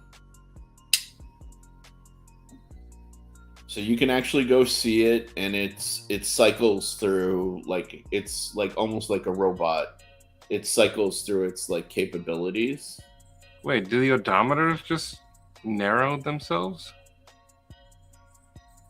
Did they change? They did. They they're tilted. turning. They're turning. Yeah. Okay. Let's skip here. Yeah, here you go. Look at that. That one, yeah. So it is literally a fabric stretched over the vehicle. Huh. And a certain type of fabric, specifically like for automotive like environments.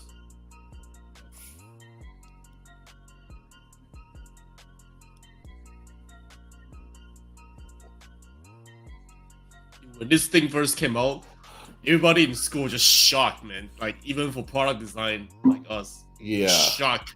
Like, crazy. Man. nothing like this had ever been conceived before, you know? So yeah, like that's the whole door hinge system. But yeah, look at this. Like doing surgery. Yeah, dude.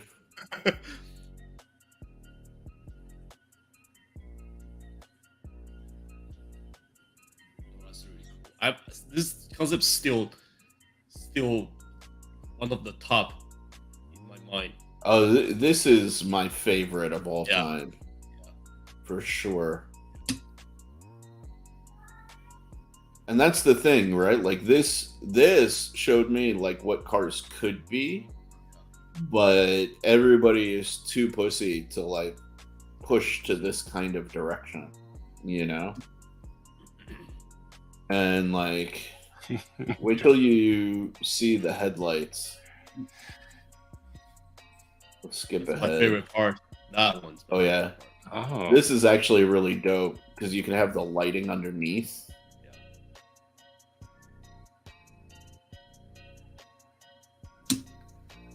Let's skip it. Yeah. Okay. Yeah. Watch this. Oh, It's like ice yeah. it feels alive, dude. blinking Like, how at you. crazy is that?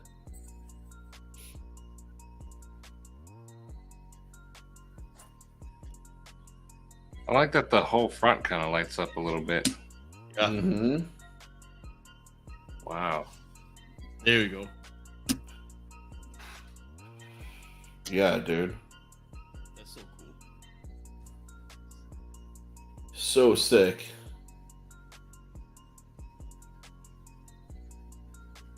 I don't get why BMW is going to the way they are right now. Yeah, they're going away from shit like this. Yep. You know? Dude, and at the end of the original video, they programmed it so that the car freaking winked at you. Yeah, it's like this. Yeah. This. Like this. That's crazy. What is that car Yeah. called? The Gina. Gina. Gina. G-I-N-A. Gina. BMW Gina. Yeah. Yeah. Huh. And if you want to hear something like you want to know the story, I'm gonna add CPM to this real quick. What up, CPM? What's up? So let me tell you, you want to know the story behind the Gina concept and why it got named Gina? It's hilarious. But it is a vagina. Not too far away, actually, CPM. Is it the front opening? The designer that came up with the concept for the Gina apparently was an avid strip club connoisseur. And he got the inspiration for the kind of like stretching of the fabric from an outfit one day that his favorite stripper was wearing.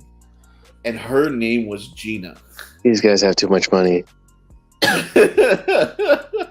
And it's so funny because the design chief was Sharif's like, that's my goal. The design chief at the time, he was a graduate from our program, and he was like known as being like a master like presenter, but also like a master bullshitter. So when he presented the Gina, he had this acronym for like what Gina like stood for, and everybody who knew the story about where the name came from would like break out into laughter every time he presented it, because it was just like, no, we know that bitch was in the strip club. I can imagine he named Gina something like Generation Integration. Yeah, Something yeah, like that. exactly. It was like that. It was exactly like that. Thumbs up with this shit. Oh, man. So it's I want a car that doesn't open all the way. The real story is always funny. yeah, absolutely. but as a designer like us, we don't tend to break. I would have called it Peel. Peel's a good name too, you know. Actually, But dude, it's amazing. Like, think about that. That concept is at least now 13 years old, and nobody has come up with a concept that even rivals that in terms of like advanced, like extreme thinking about like materials, shapes, forms, like you name it. And that's What, why what do you think left. about these self-healing polymers? Bullshit, or are they actually going to be useful? I think they'll be useful, but not as extreme as people think that they want them to be. You know what I mean? Right. Like, I think people have this vision of like, let's say you have a freaking water bottle that you can like sit there and slash it with a knife or like scrape the shit out of it on asphalt, and all of a sudden it'll go back. Yeah, lattice memory. Yeah, like it's. I don't think it's. I think expectation and reality are going to be fairly far apart. You know, Nice. at least from like a material science. Yeah, that's what I'm thinking too. Yeah. So CPM, we've been talking about designing backpacks tonight, and Oh, backpacks Design. like that. I think the coolest backpack I've seen was like a integrated spring load system where Uh-huh. it relieves load off the shoulders. The kind that yeah. bounces So is that back. Osprey or? who I did think that it was con- a JanSport prototype. interesting. Yeah. Okay. Yeah, it was like this crazy demo of like one guy like carrying 200 kilos of like load and just Oh, walking. wow, Yeah. that's pretty nuts. I mean, Yeah. One of the biggest design challenge on this type of stuff is that, okay, of course you got all these features, mechanical features that can, you know, release your paint, your back, all that stuff. yeah. But is people gonna wear it? Is people gonna look as appealing? Yeah. And that's believe it or not, that's also one of the design criteria. Yeah, bags are a tough sell, man. If it ain't designer, I don't think people are gonna buy it, which is Maybe- unfortunate. Yeah. I think So- one of the things that also though, like the JanSport concept that you just described is interesting, but what it doesn't take into consideration is the cartilage in your knees. Right? Right. I Because, don't think like, any backpack does. well, yeah, it's like you can put as much weight as you want on a person's back and make Right. it like comfortable, but Uh-huh. I can tell you from experience of like carrying like really heavy weights, I felt the cartilage in my knees compress before. It's not Yeah, a it fun hurts. feeling. It's not Yeah. comfortable. No, I think I think the future of backpacks. I think the future Yeah. of backpacks is going to be a full exosuit. Okay, fair enough. And again, Fair enough. I have to encounter that again. I have to defend on that. How are they going to make the exosuit affordable? Yeah. And how are they gonna I make mean, it? they can fold it up just like a drone, No, right? no. How are they gonna make it affordable, easy to use, everyday use? Yeah. So Yeah. Right. I think that's why I think we're a long ways. No, that's as a designers that we have to take it into consideration of all these criteria. Is it doable? Yeah. And You should design it, Joe. we have to pick and choose which features is assets. Yeah. Like, there's this cool Like- video of a bunch of manufacturing workers. They're wearing a bunch of exosuits, and they just basically use it to reduce load on their body when they're carrying like wonder, car doors though- and stuff. What I think Joe is saying though is like, is that applicable to the everyday person though? Like, It could be in the You're gonna- future, but right now it'd be odd. yeah, but I we think are- it would be very odd. Yeah, but we are Yeah. talking about present day within the next Yeah. 3 years. Yeah, present day, it would be Well, socially unacceptable. You'd probably get pulled over by the cops because they would think it's a weapon. Yeah, So it's all this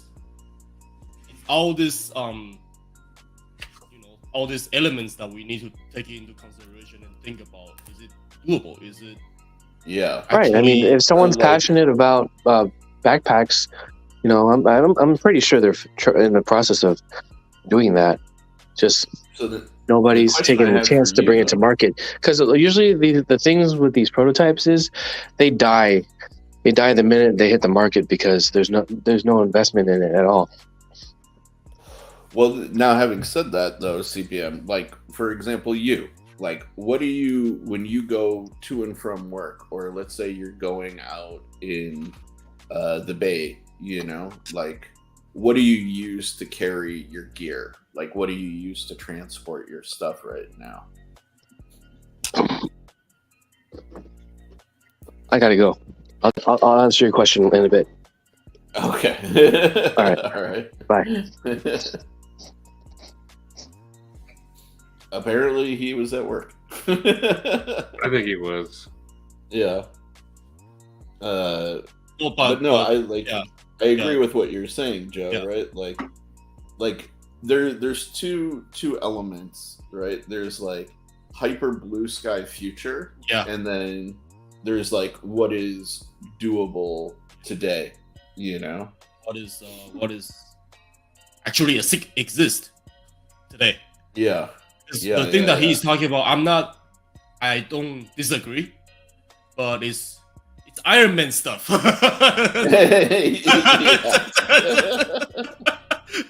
No, it's true, right? Like it would be really dope. It would be cool for Yeah. the future, like 10, 20, 30 years from now, to have this type of stuff Yeah. on the market. But we are talking about present day, like Yeah. Yeah.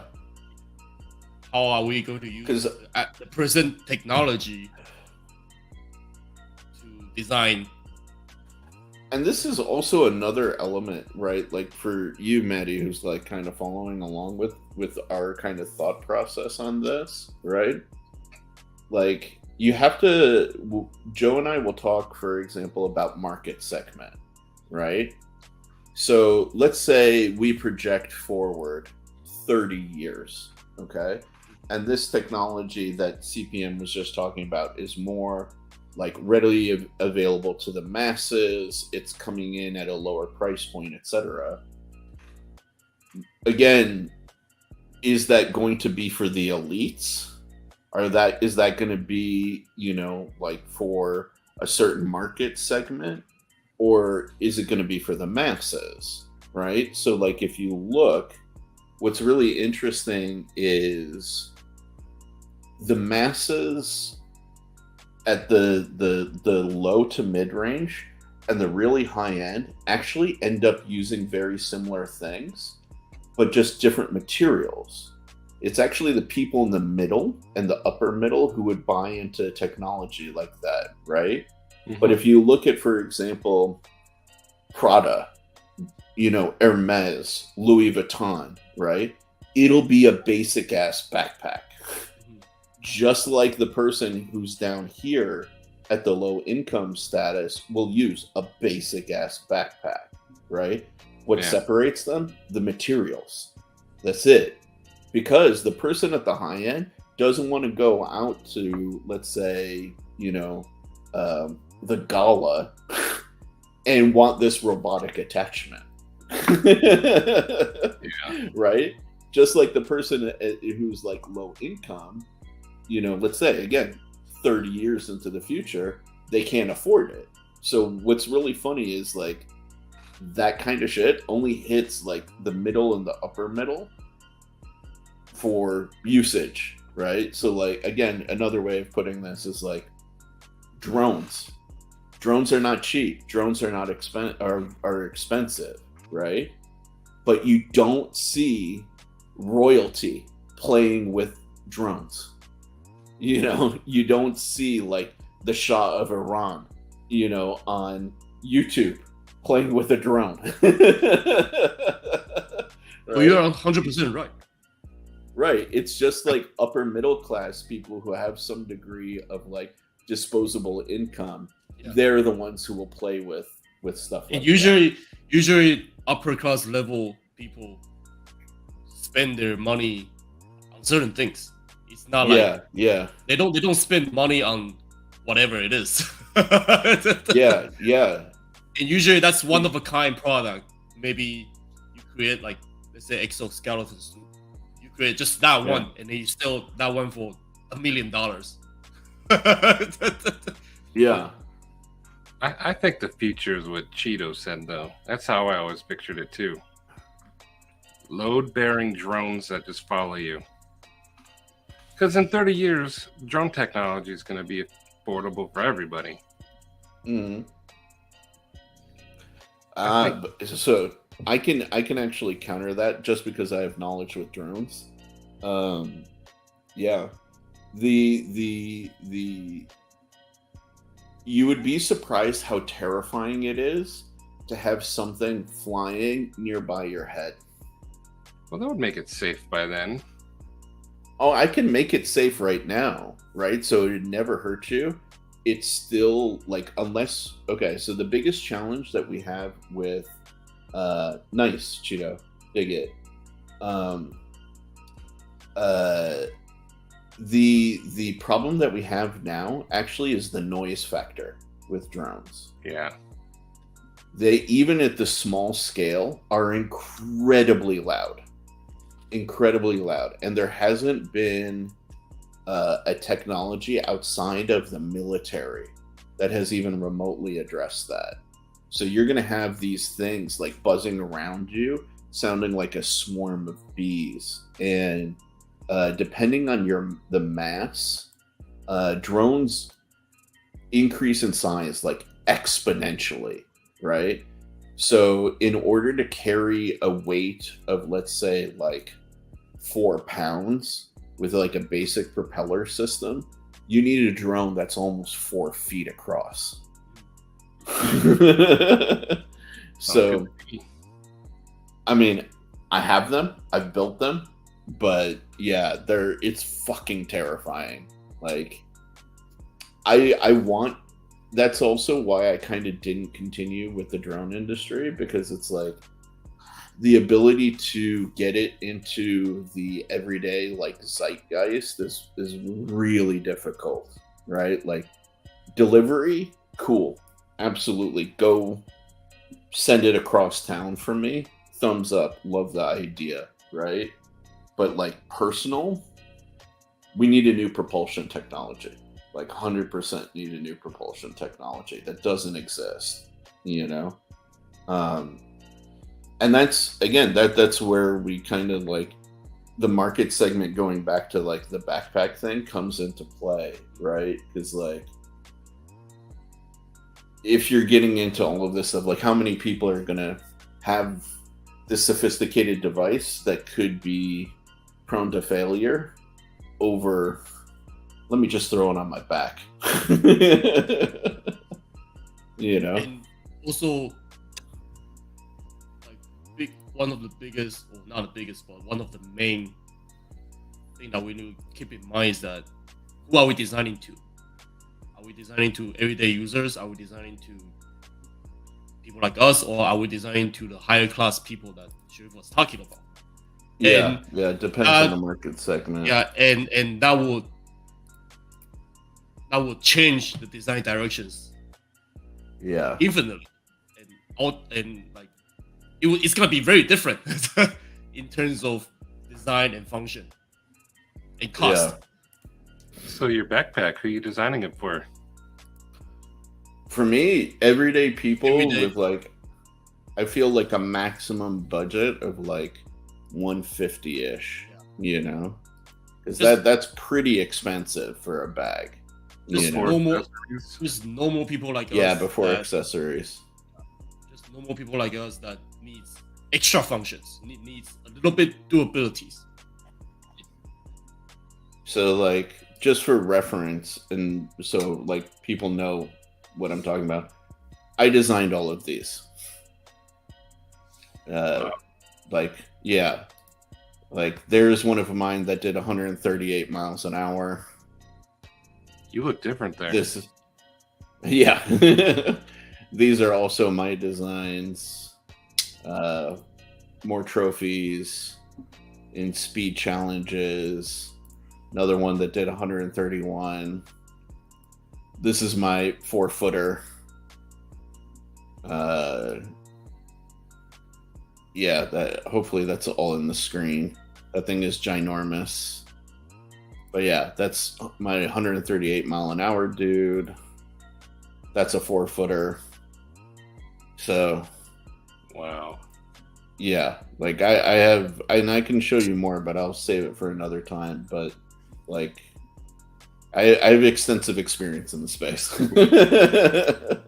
Well, didn't you want to show something earlier? Yeah, Joe, you pulled up some stuff from school that you were going to show us. Yeah, I mean, I can leave it for another topic, but I can briefly show you guys what we were talking about design thinking and design process and brainstorming and how our product came to a conclusion. And what's the process of it. And Sheriff knows this project. Let's do entire window here. Can you guys see it? Yes. Yeah, so this is actually a project that we have to do. Is to combine Japanese cultures to United States. That's the topic. Combine the best of both worlds. Cool. And what we pick is using sake as because drinking it's a communication skill. Drinking can communicate. Drinking can be socialized. Yeah. And so we pick sake for Japan and beer, of course, for America. And then the whole idea of this project is to combine the culture and then share the culture in between Japan and United States. So we have to go into different wording. We believe it or not, we even have to get into researching different wording that fits the need of what the project is about. And we actually have to design the phrases. Mm-hmm. Like we share an environment that create this. We have to design all this. It's not just designing the project itself. It's actually designing the whole package. Wow. Sharif, look at his desktop. Look how nice it is. Hey, no desktop shaming. And then here it comes to, this is just a presentation, but behind this it's hundreds and thousands of paper of research that going to conclude everything here. So we pick share moment, share sake, share culture, share materials. Mm-hmm. And this is out by design that can tell the story of this project. So we have to get into design the space. How is the space deliver the idea of sharing? How is the space deliver the idea of cultural difference, spiritual difference, craftsmanship versus industrial?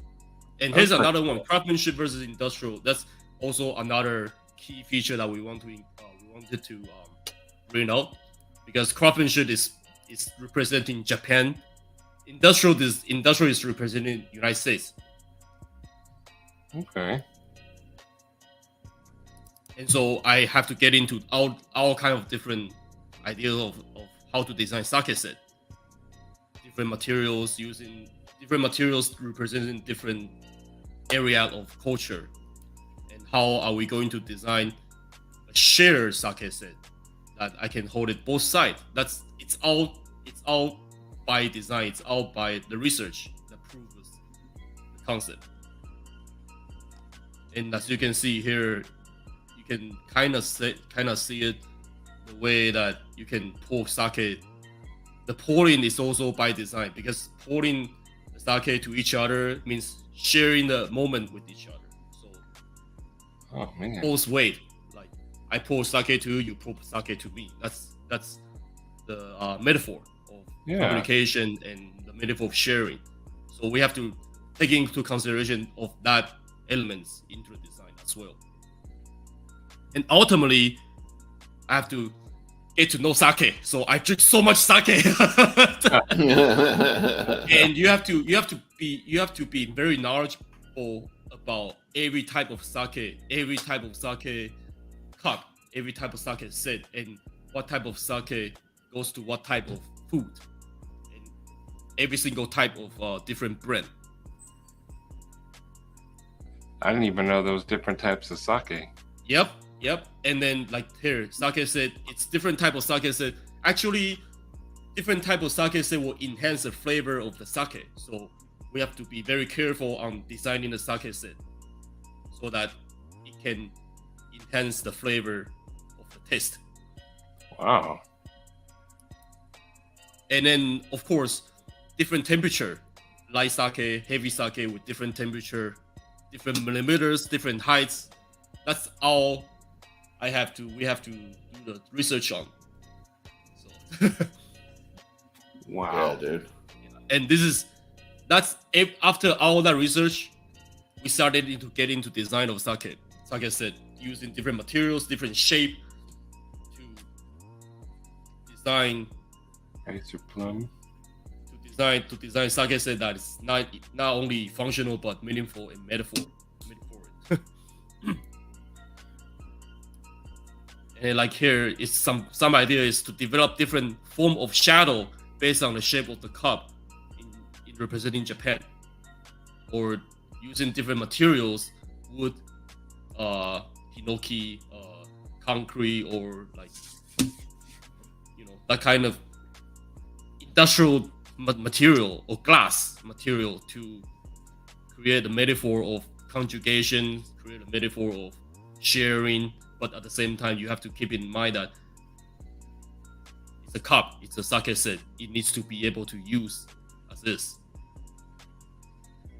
So different opening, different heights of a sake set, different cup, different way of holding the sake set, or different way of drinking the sake will actually enhance the flavor of the sake.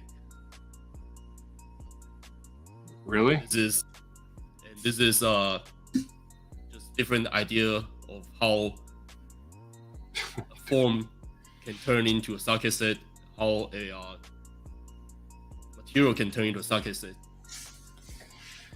Different. Here is the final kind of like a final decision of how I'm gonna design the sake. So every single set is different, which is light sake, heavy sake, based on, of course, and this is all based on the research that we did. Yeah. So again, the research has to prove the concept. I kind of like the twisted cup design. Yeah, that's by design. That's the way to hold the cup secure and not using and the reason why this is wood is because your hand temperature will affect the sake tasting. Yep. So, Yep. and then we have to design the logo, the brand. And this is also by design, also using the research as a base to go about it.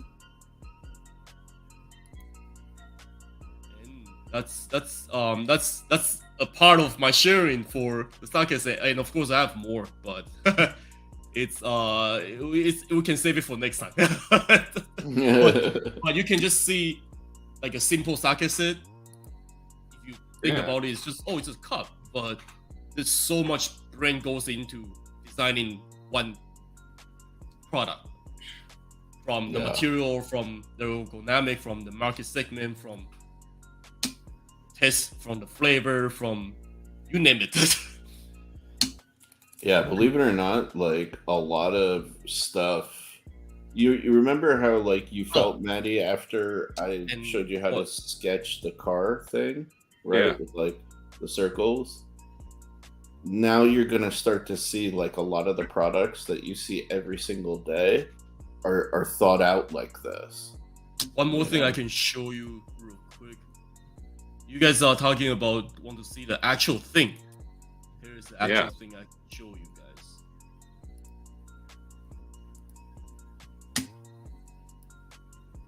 Can you guys see it? This is not Photoshop. This is the actual model. Carving out of wood. That's cool. So we have to design because it's for presentation purpose, so we have to design as is, show it in the store, like a poster in a store, and like a poster or like an instruction manual basically when you first get a sake set. Yeah. So here is the idea: share, pour sake. Like again, that's the metaphor of the whole thing, and different type of sake cup. It's for different type of sake flavor. Mellow and mature, heavy. Yep. And different temperatures can affect different taste. And yep, this is the last one. And this is a space that we have to design for this type of experience. That's where you would drink it. Yep, that's the sake tasting area. So we basically have to design not only the product but also the environment. And of course, the whole project is not only designed by me. We have different type of. It's actually TDS, Sheriff. Yeah. Yeah. So we have different type of. We have different major coming into play: graphic designers, product designers, environmental designers. Cooperate with each other and come up with this idea, this package, basically. That's pretty cool. Cheeto wants to know how much for your sake set. It's not for sale. but like I wanted to actually pursue to a next stage of the sake set, because me and Chef we keep on talking about pursuing our product and make it a reality. So Make it a reality. So the sake set can easily get up to $300. Yeah. But the live stream homies get a discount, right? Yeah, of course. But yeah, you can just see, like, by designing, by having all the research that you do, all this becomes very normal.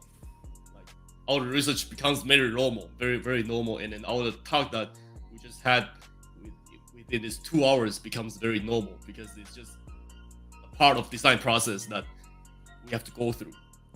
It's true, and not once did you guys put pencil to paper. No, not yet. Yeah. And all this research, if it's in school level or in like actual real life level, all this research can go up to a few weeks. Yeah, Or just months. research. Yeah, just research. We Yeah. are not even on paper sketching yet. It's Mhm. true, because you guys are just talking about your basic backpack. You haven't even talked about your accessories yet. Yeah. Yeah. The cooling.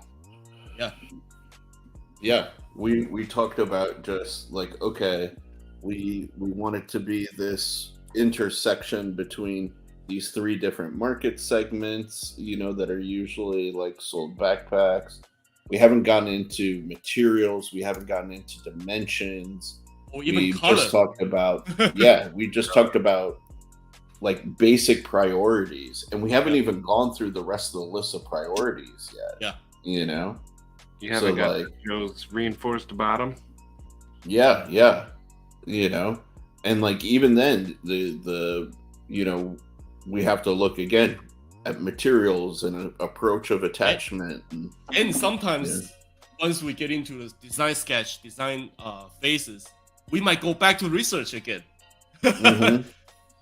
Back and forth. So it's not like oh, you put paper down, you put your ideas down on the paper, then that's it. No, it's actually back and forth to tweak to that very balance.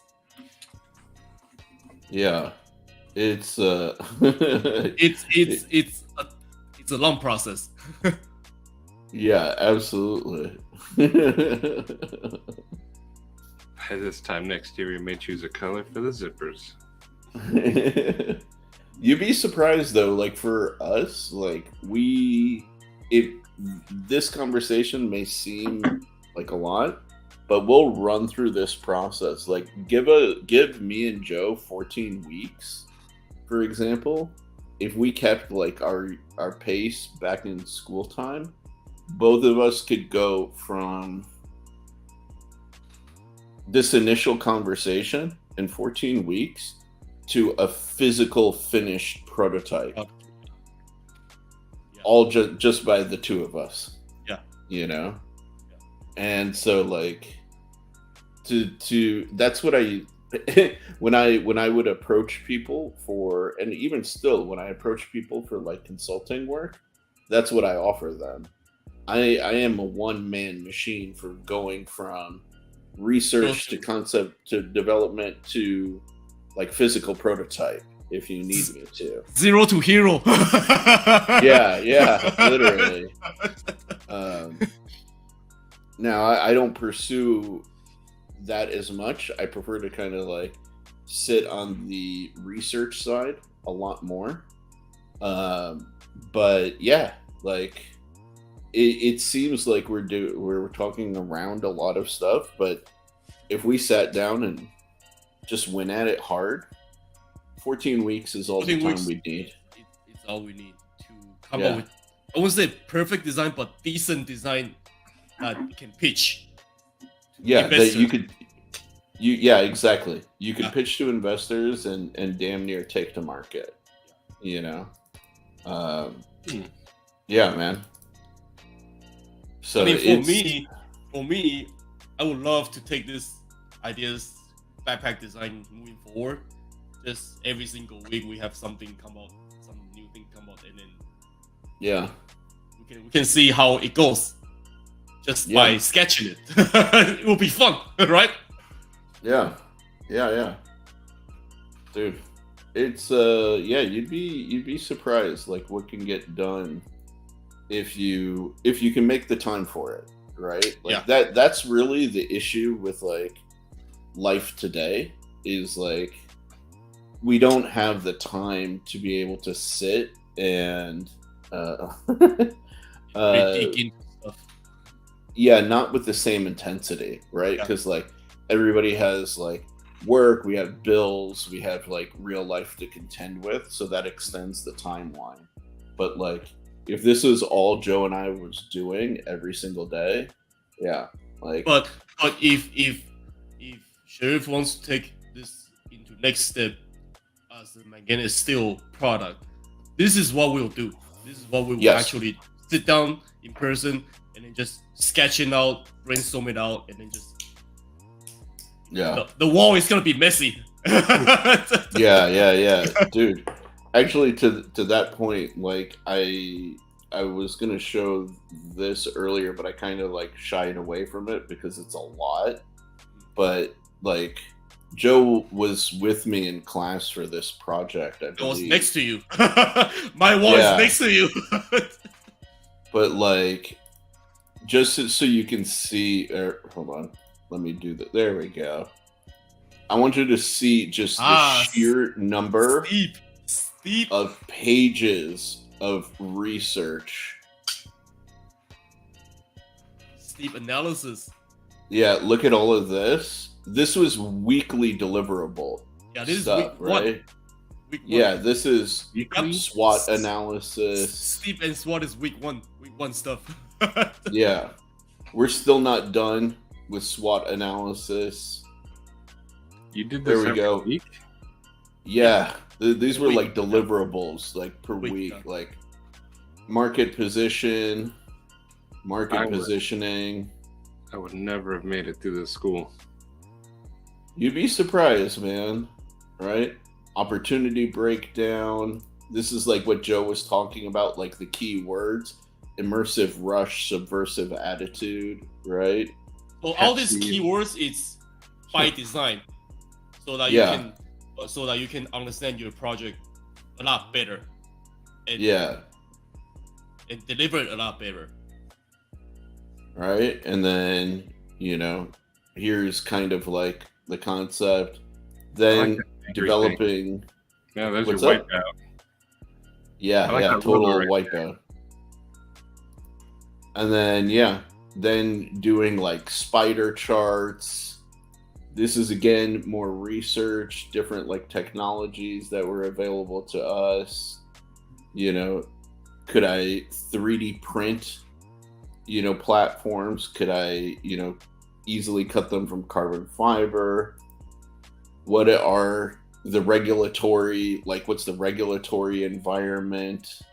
Wait, so was all of this due every week or just one page? No, we would deliver 30 pages 30 a week? pages a week, yeah. Oh, Yeah, 30 pages a week, right? Sometimes more, yeah.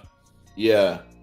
And It's then, never less than 20 pages. yeah, less. and then once I kind of figured out the aesthetic and all of this stuff, I started developing, graphic design stuff, branding, stuff like this. Drones don't kill, governments do. I still really like your poster on this area. Thanks, man. I appreciate Really that. good. It's right? really good. Drones don't spy on you. The NSA does. That's the subversive attitude stuff. I love this one. We race drones. High five. Right?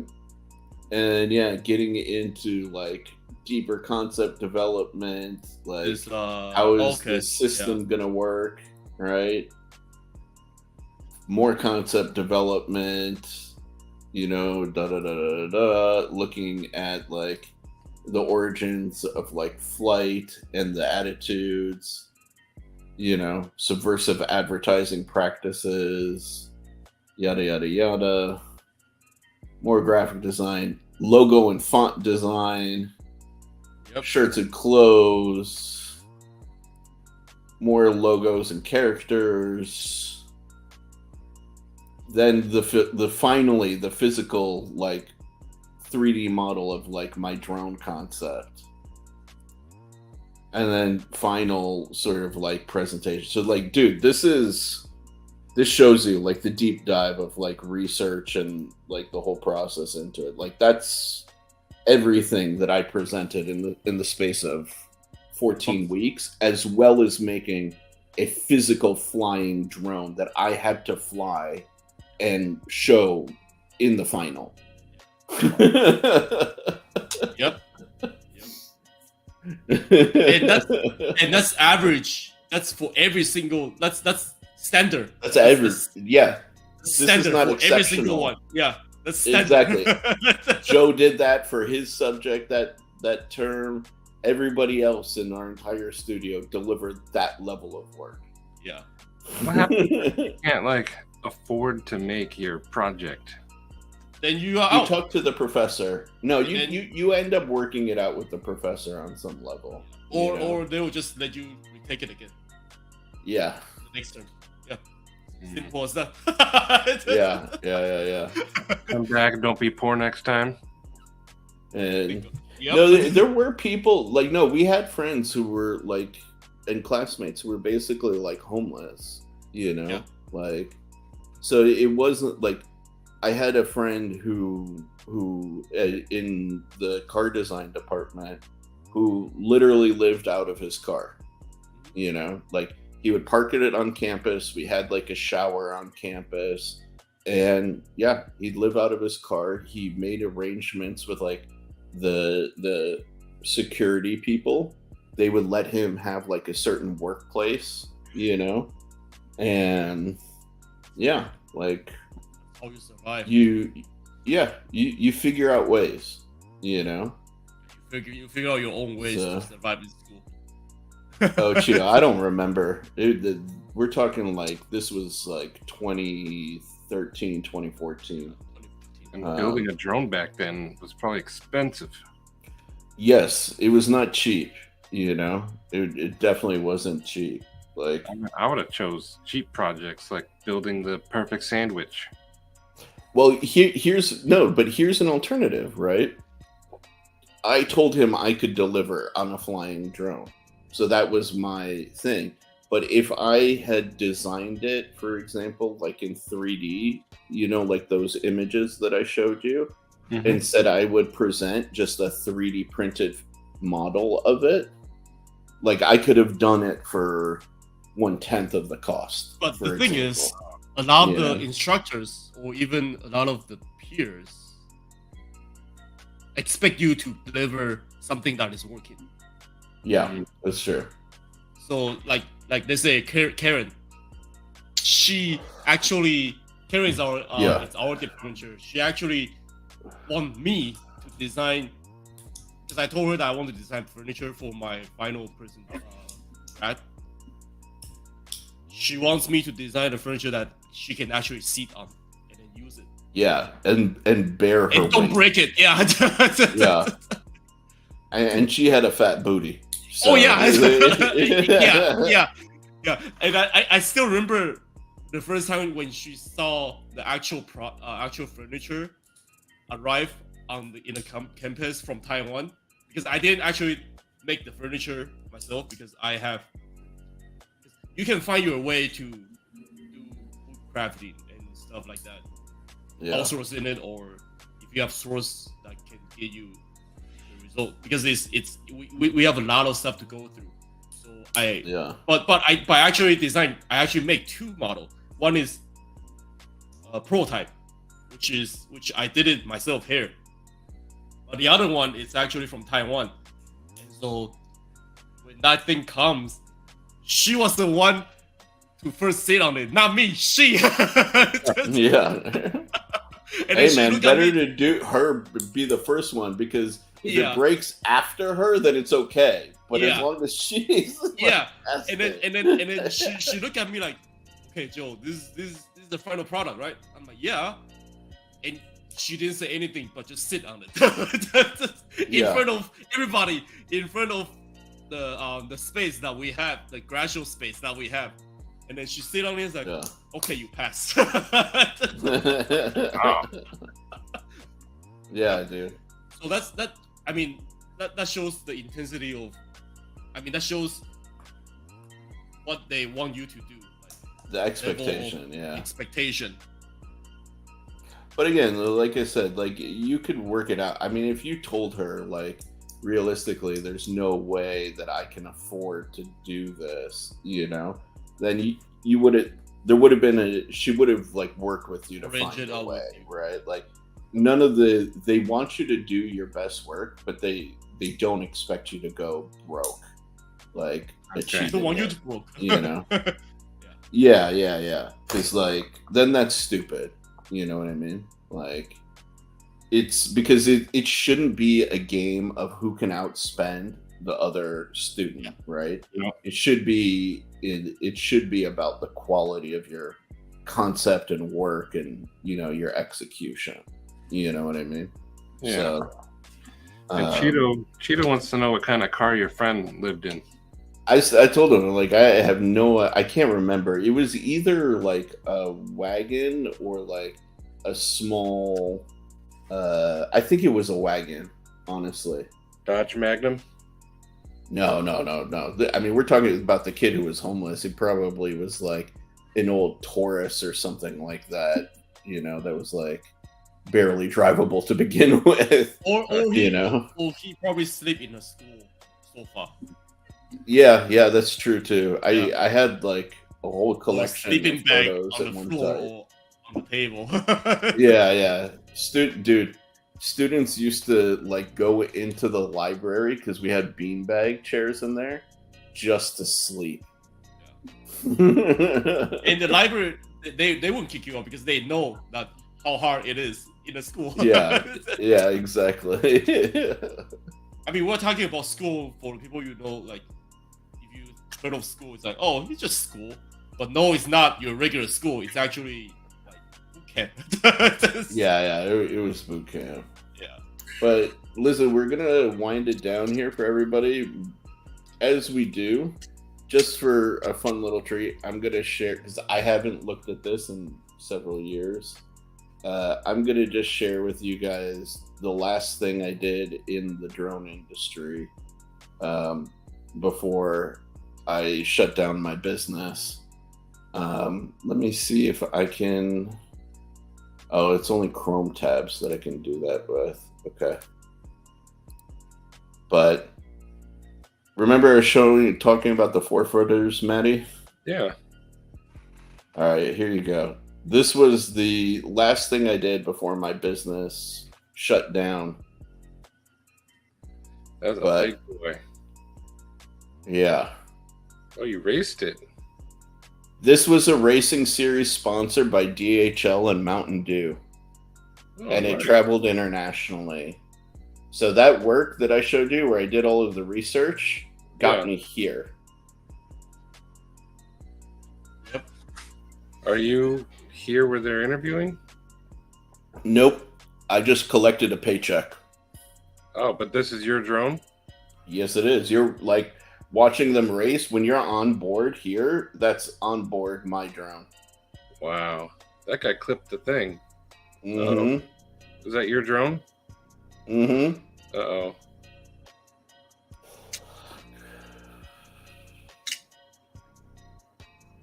He seems pretty happy with it, though. Oh, these guys loved it. They sent me photos because I knew all of them.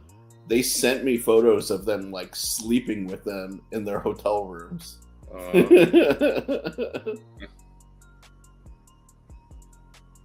so cool. That's crazy. Yeah.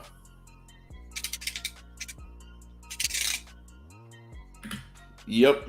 So yeah, that's that. But yeah, dude.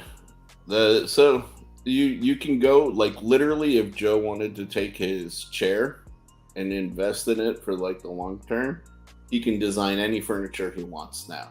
Yeah, basically, I mean, the furniture is actually actual mass production model up there. Yeah. It's ready to go. Just need to figure out the price, need to figure out the market, then need to figure out the brand, and that's it. Yeah. So I was saying, give us 14 weeks, bro.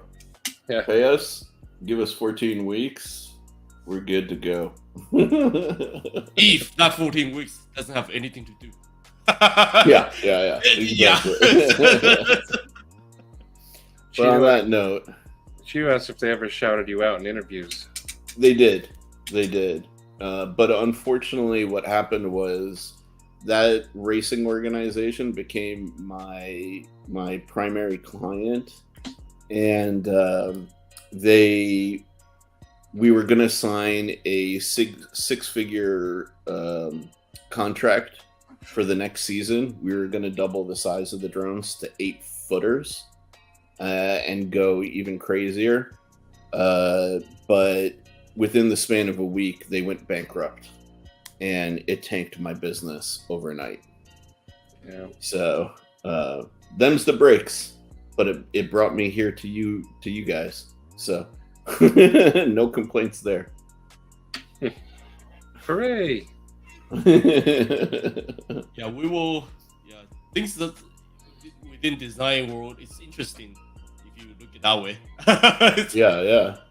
Well, no, and that's see, but this is a testament again to like all of the stuff that like we just showed you, right? Because like if you think about it, Mandy, I put myself through the mental process of doing all of the stuff Joe and I just showed you. I didn't create all the paperwork, but I ran through a similar process, and that's how I entered into the knife market, right? So if you look at my knives, I haven't made a knife over $300, and that's intentional, right? Because like the largest, kind of upwardly mobile market segment is $70 to $280, right? Mhm. That's where most people have like a budget to spend. You start going above and beyond that, it becomes difficult for people to spend. I identified that people, particularly Americans, have large to double extra large hands, and they are like greatly underserved within the marketplace, right? So exactly. So I said, okay, this is going to be like my target people.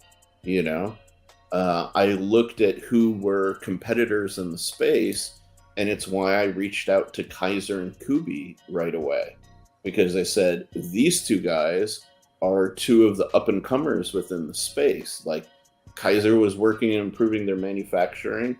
Kubi was working on becoming a greater force in the marketplace, So like all of those decisions weren't just Random. I mean, like, yeah, they weren't random. I got lucky because nobody had to say yes to me, right? You know what I mean? That's like the luck component. But all of those choices, decisions, even the designs that were produced for those guys were deliberate. Like, there's a reason why the Grazioso is the size that it is, because it's big enough to fit a double extra large hand, but it feels extra comfortable if you're large to XL. Stuff like that. So, again, there's just each decision just kind of like, and I wanted to actually beget another thing. I actually wanted to add on that because Yeah. when Sheriff design knives, he will ask me, because I'm not knife guy, but if I see it, if I say, okay, it might not work as a normal person, I'll tell him, and then that he can redesign, he can rethink of the approach that he's using. So it's kind of like that rubber band effect. Yeah. So again, that's what we were talking about. Like, when you're designing certain subject, don't research on that subject. Look Only. something else. Yeah. Look something else. Look something that has nothing to do with your product that you're designing. Exactly. All right, guys. It's been a 3-hour live stream. We need to wind it down. It is getting late. And I'm tired. Yeah. Driving the whole day today. Absolutely. He said he was tired 3 hours ago. Yeah, imagine now. I try to keep it up, the conversation, and give you guys some knowledgeable, reference. And Yeah. This was a good live. Watching you guys brainstorm, that's cool. You'll get Glad you enjoyed it. We'll share some more brainstorming technique and sketching technique, or even or we can share some sketching while brainstorming. Yeah. With backpack or with anything.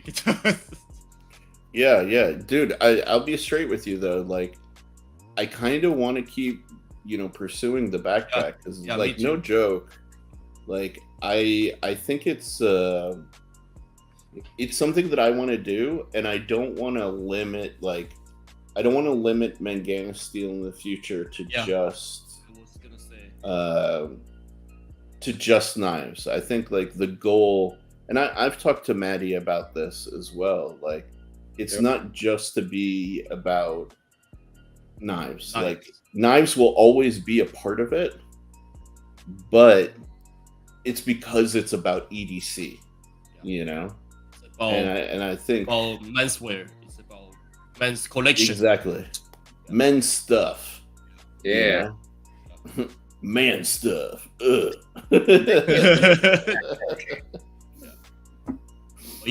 with you. I would love to pursue the concept and then take it to a next step. If we ever gonna produce the product, then we got the design here, and we got our research. We got some phenomenal feedback from people today. So, and talking to normal people that is not in design is also very helpful. Dude, it's so helpful. It's like so helpful.